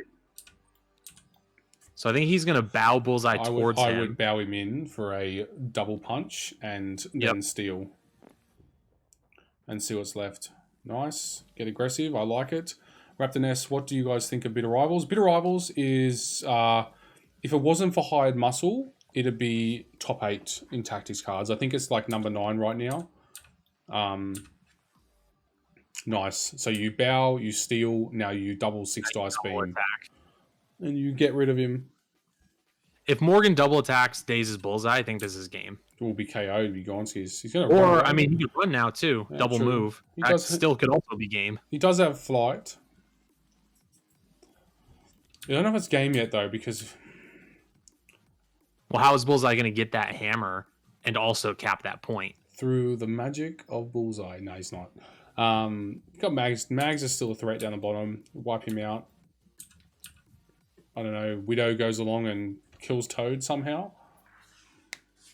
Can Widow move and pistol Toad to death? She moves. I mean, Toad's got... That's the problem. You haven't done any damage to him all game. Yeah. What's Kingpin's look like? And that's the other thing is if you move Widow, you have to still cap all 4 points to stay in the game. True that. It's all just... I think he's going to go for it. Yeah, here we go. He's going to go yeah, well, that's what I mean. You remove Bullseye from the table, and it's 1 less serum canister, and one of the major threat to Enchantress is gone.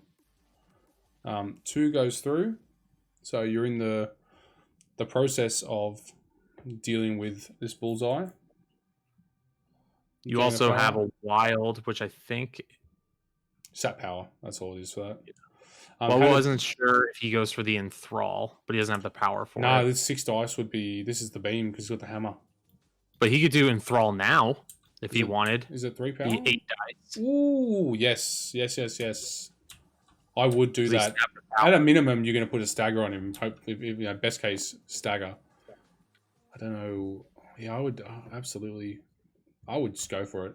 If this was Travis, Bullseye would be off the table. That's true. Yep. How did Bitter Rivals play out here? Quite well. Did a bit of Rivals onto Toad, which enabled him to push through a lot of damage onto Mystique. And also minimize Mystique's slapback.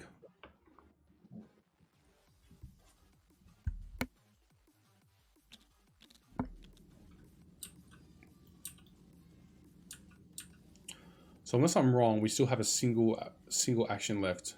We're going to go for the Enthrall. He's hovering over the power. We are doing the Enthrall. 8 dice. Here we go. Yeah. 8 dice Mystic.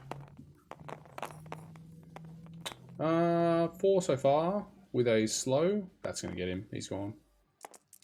Gone. Yep. Toasted Bullseye, and that's probably going to be game, ladies and gents. I can't see a way for Johan to pull back out of this. I think maybe you move with Widow and try and lose those 2 hammers. Like maybe go for 4 crits on Toad. Pretty much. I think that's what you do, right? Kingpin, Crossbones own the 2 secures, so we'll redo his victory points for him. Takes him to 14. It doesn't matter though, because even if you get those, like you can't. Enchantress has those hammers, so I guess the only way you can do this is to keep Morgan from getting literally anything, which would mean Kingpin would have to somehow kill Enchantress, and Widow would have to daze Toad, and then Crossbones and Taskmaster would both have to take out Matt. It's a lot. I first thing I'd be doing, you got to deal with Mags. Let's get that. That has to happen first. Take Mags out. Step 1. Huge attack coming from Crossbones. Oh, he hasn't rolled it yet. He's just placed him. Jeez, I was a bit nervous for Morgan there. Huge attack. No, it is a huge attack. Boom. Goodbye, Magneto. Goodbye, Magneto.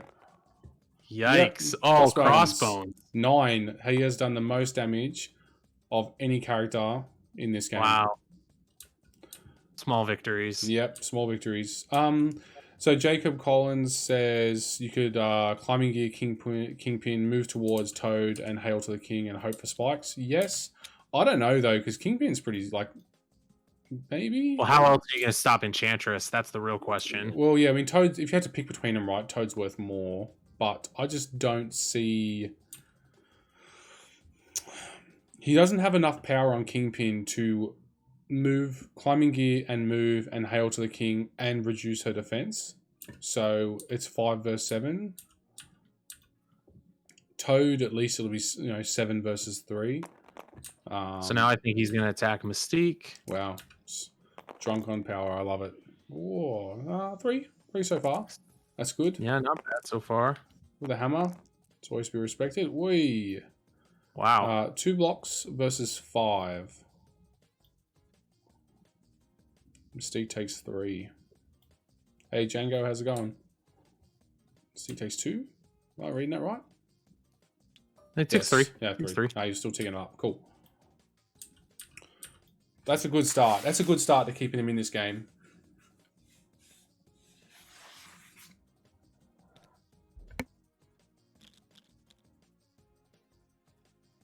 I mean, if you're Morgan, you just open with field dressing, right? And you just activate. I think you just field dressing him immediately with Mystique. Yeah, and just go hard. And then all you've got him. Yeah, I would torch him. I would pretend. You'd think about torch. It depends how well you're going against Crossbones here. Yeah, but I would very much consider torching Magneto into the ground and remove as many bodies as possible on this side of the board. Because you really just need Enchantress to keep that hammer and you win. Basically. Yeah, well, he's currently sitting at 18 still. So you'd utilize Mystique and Magneto to just... there's a field dressing. You'd utilize Mystique and Magneto just to remove as many activations as possible for... Yep, Magneto activates for Johan. Right. 8 power Magneto. Uh-oh. Is he in range of that size 4 truck? I know he measured it before he moved there, but I haven't seen him measure it since. That is a throw into Crossbones, I want to say. Got 4 defense. Is it going to be attack? No, it's an attack. All right, cool. We're starting with the attack. 2 with a crit. Crossbones getting 1 block. And he's got his inert to pain, so he can reduce another one. Yeah, so he's technically got 2 blocks. It's quite large so far. You should see another 1 from this. There's the 1. So 5, he takes 3.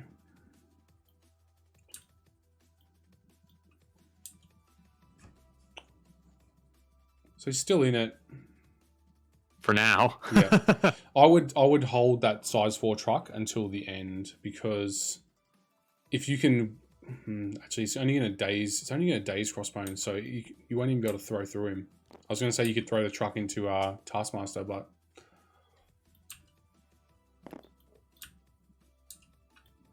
what is this? We're looking at a throw.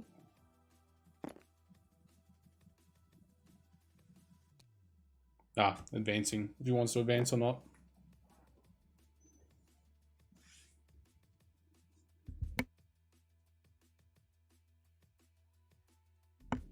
Oh, too many late nights this week. I feel you, man. Oh, man. I don't know. You stay up way later than me. Nice. Moving that crossbones up. I don't know if that's as good an idea because you are now leaving Taskmaster open to be thrown at.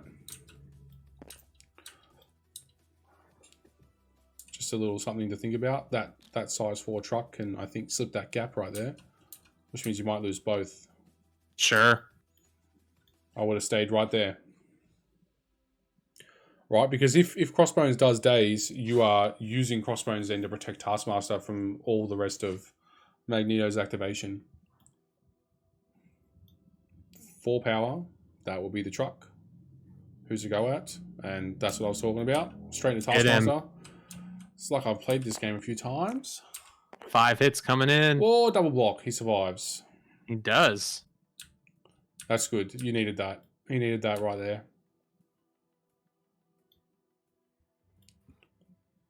Anytime I see a size 4 piece of terrain, size 3 less so much because it's like your average character's health is roughly 5. So size 3 less, but size 4, that's always in my mind because it's a one shot to most characters if you roll poorly.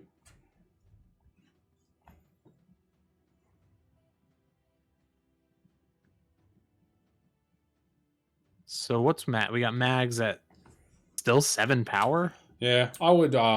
He blew up a size 4 truck, right? He dishes out power.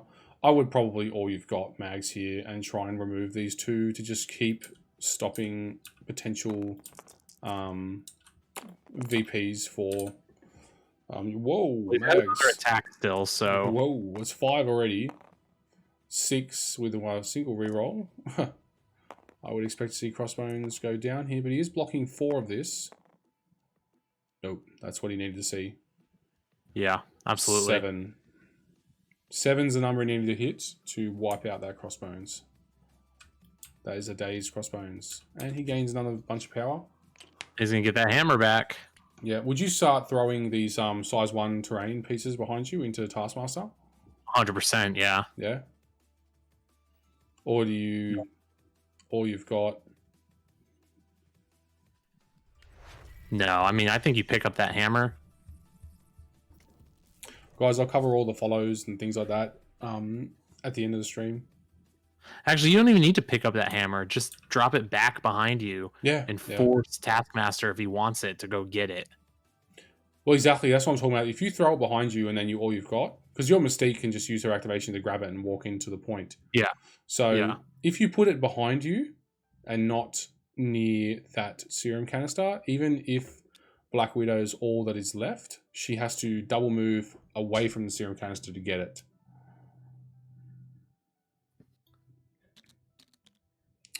Do we see the all you've got play? Me personally, I'd be looking to Scorched Earth approach here. You've got 2 size 1 pieces of terrain near you as well, so the 3 power and 4 power, you can potentially go for it, but I think he's going to throw that. It's his second throw of the turn, isn't it? 1 block, so Taskmaster will go down from the brutal. Construct. Absolutely brutal. Yep, and you still have 4 power left. Do you move? All you've got move and try and wipe out Widow? No, you just pick it up. All you've got move, try to wipe out Widow. Bloodthirsty. Well, I mean, like Mystique can still pick up the thing on this side and do her stuff. So I just foot on the just remove as many activations as possible. It's super greedy, but remove as much as possible to stop. Yeah, I think Mags is good. So now Widow's got to come in and attempt to one-shot Magneto. Yeah. Chad Nito over here. Shame that he doesn't have Mystique on this side. Mystique will be decent here because you just walk in and blow up that light post.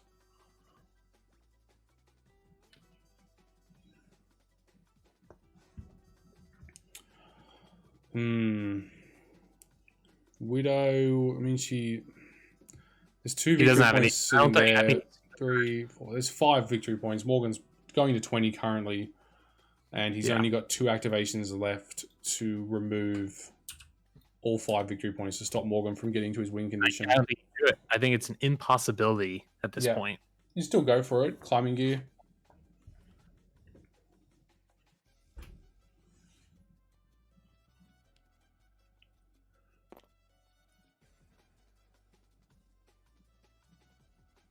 The worst part is, like, Kingpin, he's just so slow. Like, this is what I was saying before when Jacob brought this up. Like, I love the idea of Kingpin just, like, sprinting his professional wrestler body over there. Yep. Just like he's in this big open field, like chasing after this guy where he's like, come back here. Come here. I'm the king. Get over here.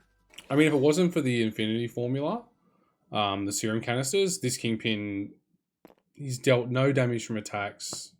You know, like a real dud so far this game. He's not really had an impact, which, I mean, that's Morgan controlling him, you know, advancing him to the corner. Well, this is what happens when you don't have. I mean, this is a bad situation for Johan because he doesn't have any ways to move Morgan's characters around, so he's chasing a bunch. And usually, Criminal Syndicate doesn't need any of that because they have to come to him. But now he has to go there, and that's really tough. Yeah, I mean, at best he gets a throw. It's not going to deal. It's not going to. He's got 5 health on Toad, which is the strongest. I actually think that's the strongest thing about Toad is the 5 health. He can also then Cane Laser, I think, right? If did he use climbing gear? He did, yeah. Oh, yeah. So, wow, Toad takes nothing. This is what Toad does. Oh, you'd be frustrated. Yeah. So now you have to Cane Laser and just hope you have like the most incredible spike you've ever had. The biggest cane laser that there ever was. It'd be like. Let me show you the size of my cane, Toad. Yeah. It's like the Donald Trump painted Kingpin whipping out his cane. God, I hate that so much. Agreed. I fully agree with you, mate. Like, all right. Yeah, you got a cane laser here. I think that's largely game though. You got any questions for either of them afterwards, Farmer? I actually need to get going after this game. I know. I was looking at the time and I was like, you have stayed late. Yeah. Appreciate that, man. I'd love to know though what was going through Morgan's head when he lost to Okoye right off the rip. Yeah, that will be a question I'll be asking. Chat, feel free to type in some questions that you want to ask them, or anything you want to know about over the course of the game. I think if you're watching this game though, the big takeaway is just preparation from both sides. But Morgan had a clear game plan for turn 0, turn 1 and turn 2. Yeah. Get hammers with Enchantress, put them on Toad, run with Toad, force the hand of Johan.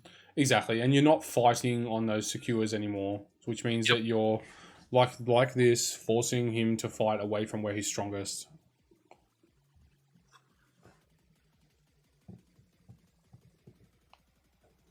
I mean, that's the thing, right? That's what we were talking about earlier in the commentary booth. It's if you had to pick between secures or extracts, generally I think extracts is like if you had to prioritize what you're capping, I'm capping extracts. Right. Because extracts are mobile objectives. You can run away with them if you have to. The opportunity's there. There's nothing worse than being like, I need to hold this, let's say, serum canister, and you've got 2 more activations, and I need to just be here at the end of those 2, and the odds of that happening is so low. Whereas extracts, you just, okay, I'm gone. See ya. I think they're probably chatting it through if there's any way to recover, which I don't think there is. No. So at Travis's game tomorrow morning at 4 a.m. my time. Thank you, Travis. I know. Ugh. I don't know if any of my normal commentary counterparts will be up for that. I will not be around. It'd be like 1 in the afternoon view or something like that. Yeah, it's like 1 my time, but I have a lunch date, so. Ooh. Friend. Yeah, that's all G, mate. So technically looking for a commentary partner, but I can also do it by myself because I can just fill dead air for 2 hours, 3 hours, whatever it takes.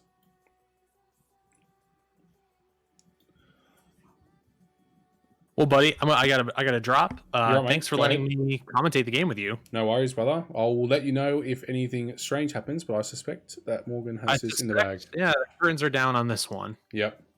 Thanks, mate. Appreciate it. Thank you. Chat later. Laters.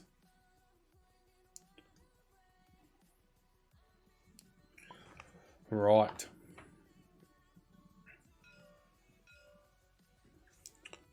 What are we pinging on? Something to do with Okoye.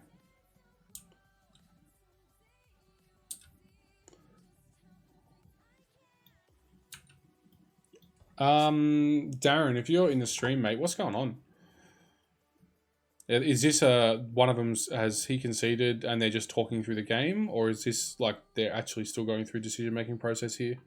Usually when I see things, they're starting to talk, pinging dead characters, they're usually talking about, but what if this happened? What if that happened? I'm just going to run to the bathroom, guys, so I'll be right back, and then should be kicking into some interviews.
What did I miss?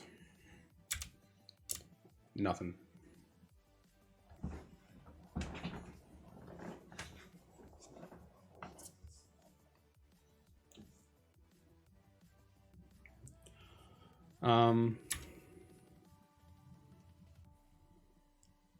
Nope. Do we go and join them? I don't think so, not yet. GG. Okay, cool.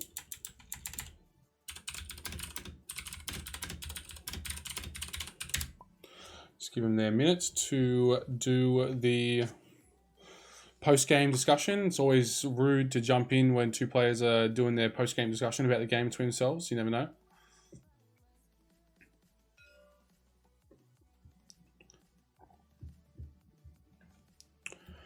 Brotherhood coming through with the victory, especially after their catastrophic start there with Okoye. But I actually think that ended up helping him in the later turns.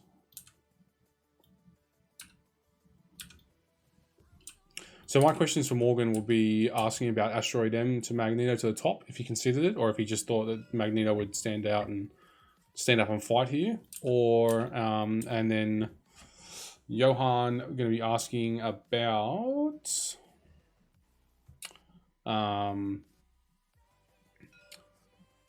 if he dictated enough resources to that top area with Enchantress and that, because I think if he put one more character there, he potentially could have started removing bodies on that flank, which would have assisted him massively, because Enchantress, she needs to go for him. She needs to die, and needs to die very quickly.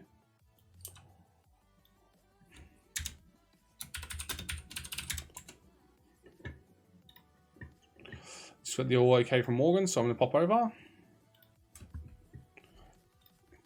Gentlemen, good game. Jay. How's it going? Not too good for me. Better for Morgan. A fantastic game from both of you. That was a real pleasure to watch. That was the first time I've ever seen a 6-wide Criminal Syndicate list, Johan, and you played that really, really well. It was amazing to watch, man. I never thought about approaching it that way. Well, You were in the hot seat a few times there. It's just, I think Morgan just managed to keep that points parity or better through the hammers. He managed to maintain the control of the hammers a lot better. I think I usually count on the hammers going his way, but I think my bigger miss was a couple of turns I failed to score. You know, there was a couple of turns, there was 2, I think, empty points. Yes, yeah, that would have helped Which you would out a have lot. gotten me like 2 extra points, and then I think I could have played for this turn better. Yes, yeah, you'd be in a lot easier. With Toad being away, I couldn't really catch up. Absolutely, that's what we were talking about. I think the way it went, it would have been really hard anyway to catch up in the end, but then I would have had better odds of getting that off. Still played it fantastically though, mate. Yeah, thank you. So first question, Morgs, is your Okoye going in the bin? I was saying to Johan Go ahead. Well, she's cursed for me, right? When I play against. I think you cut Tato. Go ahead. Yep. Repeat that again, Morgs. Just cut out a little bit. I was just saying, when I play against her, she's a demigod, and when I play with her, she's a giant potato. We were laughing about that, to be honest. It could not have been a worse start. I will say, though, that I think you losing Okoye like that, I felt like it started to favour you towards the back of the last turns because you could just keep maintaining priority. I thought maybe that it ended up being a boon for you in the long run, although being extremely unfortunate. None of us pictured a shield throw just straight, like, capping her like that. I mean, I think I would have liked to have stayed alive for the first round. That would have been... then I could have got the 1 point advantage and I could ride out the syndicate wave of secure score. Yes, yeah, absolutely. Well, you would have won last turn, right? You finished on 15, so you would have won the turn before. Next question, so I'll just hit all of Morgs' questions first, and then I'll switch over to you, Johan. Early on, we were looking at when you just had Magneto down the bottom. This is right after the Okoye KO. Did you consider asteroid emming Magneto to the top to wipe out Bullseye, knowing that the majority of the victory points was consolidated in that top? Well, for me, it's from my perspective, from that Kingpin flank, and then he's stuck, with only 3 points in the bottom. Well, I did, but that would give him 3 points on the left side. He would have his left secure and my left secure and a hammer. Yep. So that would leave him 3 points, and then on the right-hand side of the table, there would have been 5 points left over. So that's possible, but those 5 points were contested, and they weren't given to me. So my concern was that to asteroid M him in there, I've got to double move or move someone and put him on the infinity formula and then asteroid in. So there was no sure thing that I would then be able to leverage that to best effect. Yep. Because he might be able to move Kingpin, do a strike, and then throw Magneto away and effectively staggered him. Whereas if I had Magneto tying up 3, 6, 8 points of threat by himself on one flank, and as we saw, he virtually held his own quite well, I thought. And so that gave me a little bit of breathing room on that right flank. Put in chance enough to Kingpin and Bullseye with a little bit of Mystique support. Yes. But I did. I considered every turn I was looking at, how can I best Asteroid M? There was just no good Asteroid M plays. Johan did of denying good Asteroid M plays. I think that was one of the big things with Okoye going down, was that if you didn't want to completely surrender this side with a hammer, then Magneto needed to hold the hammer, which meant you couldn't do the big Asteroid M. Yeah, he's stuck. And that was a cause for concern for us in the commentators booth, that as the game went on, you ended up having a perfect deception play coming on Black Widow, but it was looking like 2 of your tactic cards slot were starting to become not useful, which was concerning. What was the point of the deception on Widow? I think it just gave a point. That's all. Yeah. So my concern with the deception was that if you moved with Kingpin, did an attack here and dazed Mystique, and then you can climbing gear back onto the point and score 2. Yep. So if I deceptioned, you can only get one of them. But I don't think I could have just moved once and get an attack that actually gave me power with. I think you had 3 power. You had 3 power at that stage, so you could climbing gear. Yeah. So I could. Okay. Yeah. Question. Go ahead. Yeah. I'm just considering if it was possible, but yeah, probably it was. Knowing how the game panned out, Johan, do you think having the 3 people on the bottom, did you ever consider maybe at any point trying to get one of them over to the top, or just dictate more points into getting Enchantress off the board? Because I think she really put a thorn in your side there, and I thought maybe you would go a bit harder on her. I don't think I had anybody who could go for her in a reasonable way. Yeah. Like, I think it would have taken me too many actions to get there to start doing something. Yep. And I also like none of the people on the right side are really good at handling her. No, and you needed all 3 of them really to get Magneto. I didn't fancy your chances with only 2 of them there to go against Magneto. No. And I was hoping I could get a few more damage because, like Taskmaster's counterattack being relevant if you go down a bit lower and so on. It's absolutely was what I was hoping for. Yeah, I think I need that. Like, if I have only 2, then I have almost no chance of taking both secures on that side. Yeah, no, I agree. That was it. Now I didn't do it either anyway, but I think I need to keep that option open at least to score both secures on that side. Yep. And I think, I mean, the 2 best characters to handle Enchantress are Bullseye and Kingpin, so I'm pretty happy that they were the ones to be there.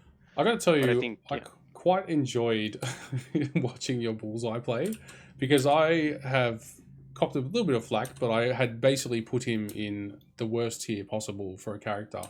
But then seeing him in Criminal Syndicate, he actually was decent there. I think he has a nice home there. Have you played him like all league leading up to this? Yeah. I think he's my MVP from quite a few games. I really like the auto point of damage, but I think it should be said that if he wasn't affiliated, the only like the 3rd affiliated 3-pointer, I wouldn't take him. That's fair. Most likely. But I think that's also one of the reasons I'm a bit unhappy I don't have the cubes card, which I, Is that what you discarded? Didn't put. Oh. No. Okay. I should put it in. The scrolls, I didn't. And I chose secures, so I couldn't discard it. But because with the cubes, I think he has a really good home, because people take some auto points, and it's very easy to either finish them off with him or just leave them on 1 point with him, so they die in the cleanup power phase. Yeah, sorry, cleanup power phase. Not in the cleanup, even in power. So they lose their whole activation next turn. That is brutal. I think with cubes is like, because he gets bleed pretty easy, so that's also, an extra point of damage if they don't shake it, which is not always too easy to do. Yeah, and if they're shaking it, it's essentially a stagger, right? Yeah. So I think it's on the cubes extracts. I think he's really good. I'm gonna have to try that out. Yeah, and I think what I like him against something like Magneto or even Doctor Strange, I've had, let's say, Doctor Strange doing his whatever Hoary Wisdom, standing in cover, and then Bullseye is just throwing 2 knives in his eyes, and then he goes down no matter how many defense dice he's throwing up. Especially if he's holding cubes, right? Well, that's interesting. I've never thought about Bullseye in that light. And cubes, you can lose, like most of the time my games I've played of cubes where I've lost it is because I've had multiple characters dazing in that power phase, and Bullseye obviously can enable that really well, that's really powerful actually. Any closing thoughts, Johan or Morgan? Do you want to go first, Johan? Or yeah, no, I was thinking, I don't think Mystique did as much as he could, but I was considering, no matter which I played, Asgard or Criminal, Mystique is a really big pain in my ass. Yep. Because in this roster I have Kingpin who wants to use reactive, Bullseye wants to use reactive, Crossbones wants to use reactive, Taskmaster and Black Widow can use reactives, and I guess Bodyguard as well.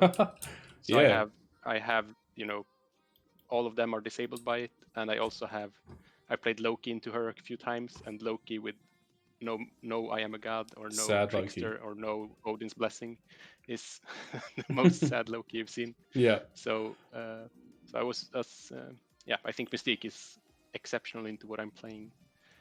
I don't think she managed to pay off that much on it, but I think it dictates a bit how I can play, and I need to respect her a bit more than most people, I think. Just the presence of a lot her of the is ways changing I'm your staying decisions. alive is by using my powers, and that's not really working out. So. That's it. Mystique stocks just keep going up. She's exceptional.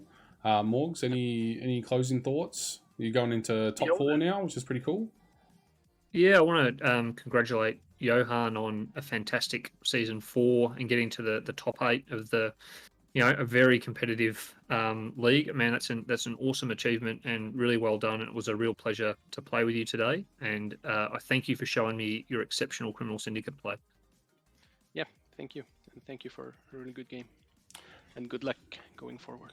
Just from the commentators booth, I want to thank you both for not taking a really long time, because 6 wide could very easily be a very, very long game.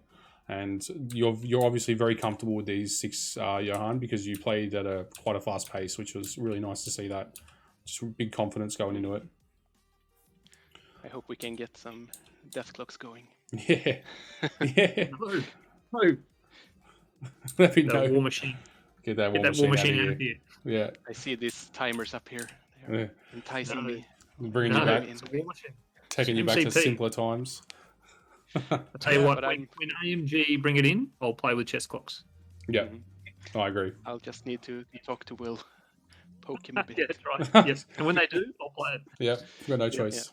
All right, guys, well, I'm going to let you guys get out of here and wrap it up. I'm going to go wrap the stream up, but thank you for letting me stream that, and it was really it was a pleasure to watch. It was great. Yep. Thank you, and thank you for streaming. No problems. All right, guys, we're going to wrap it up there.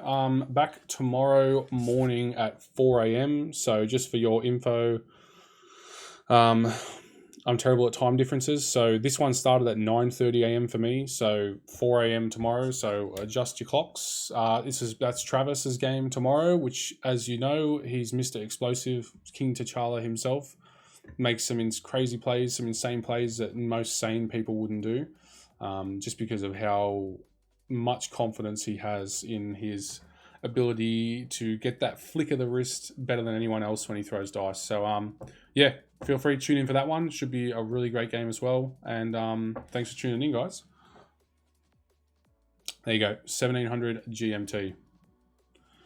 Thank you, Whiskey Warlord. All right, take care, guys, and yeah, enjoy your weekend.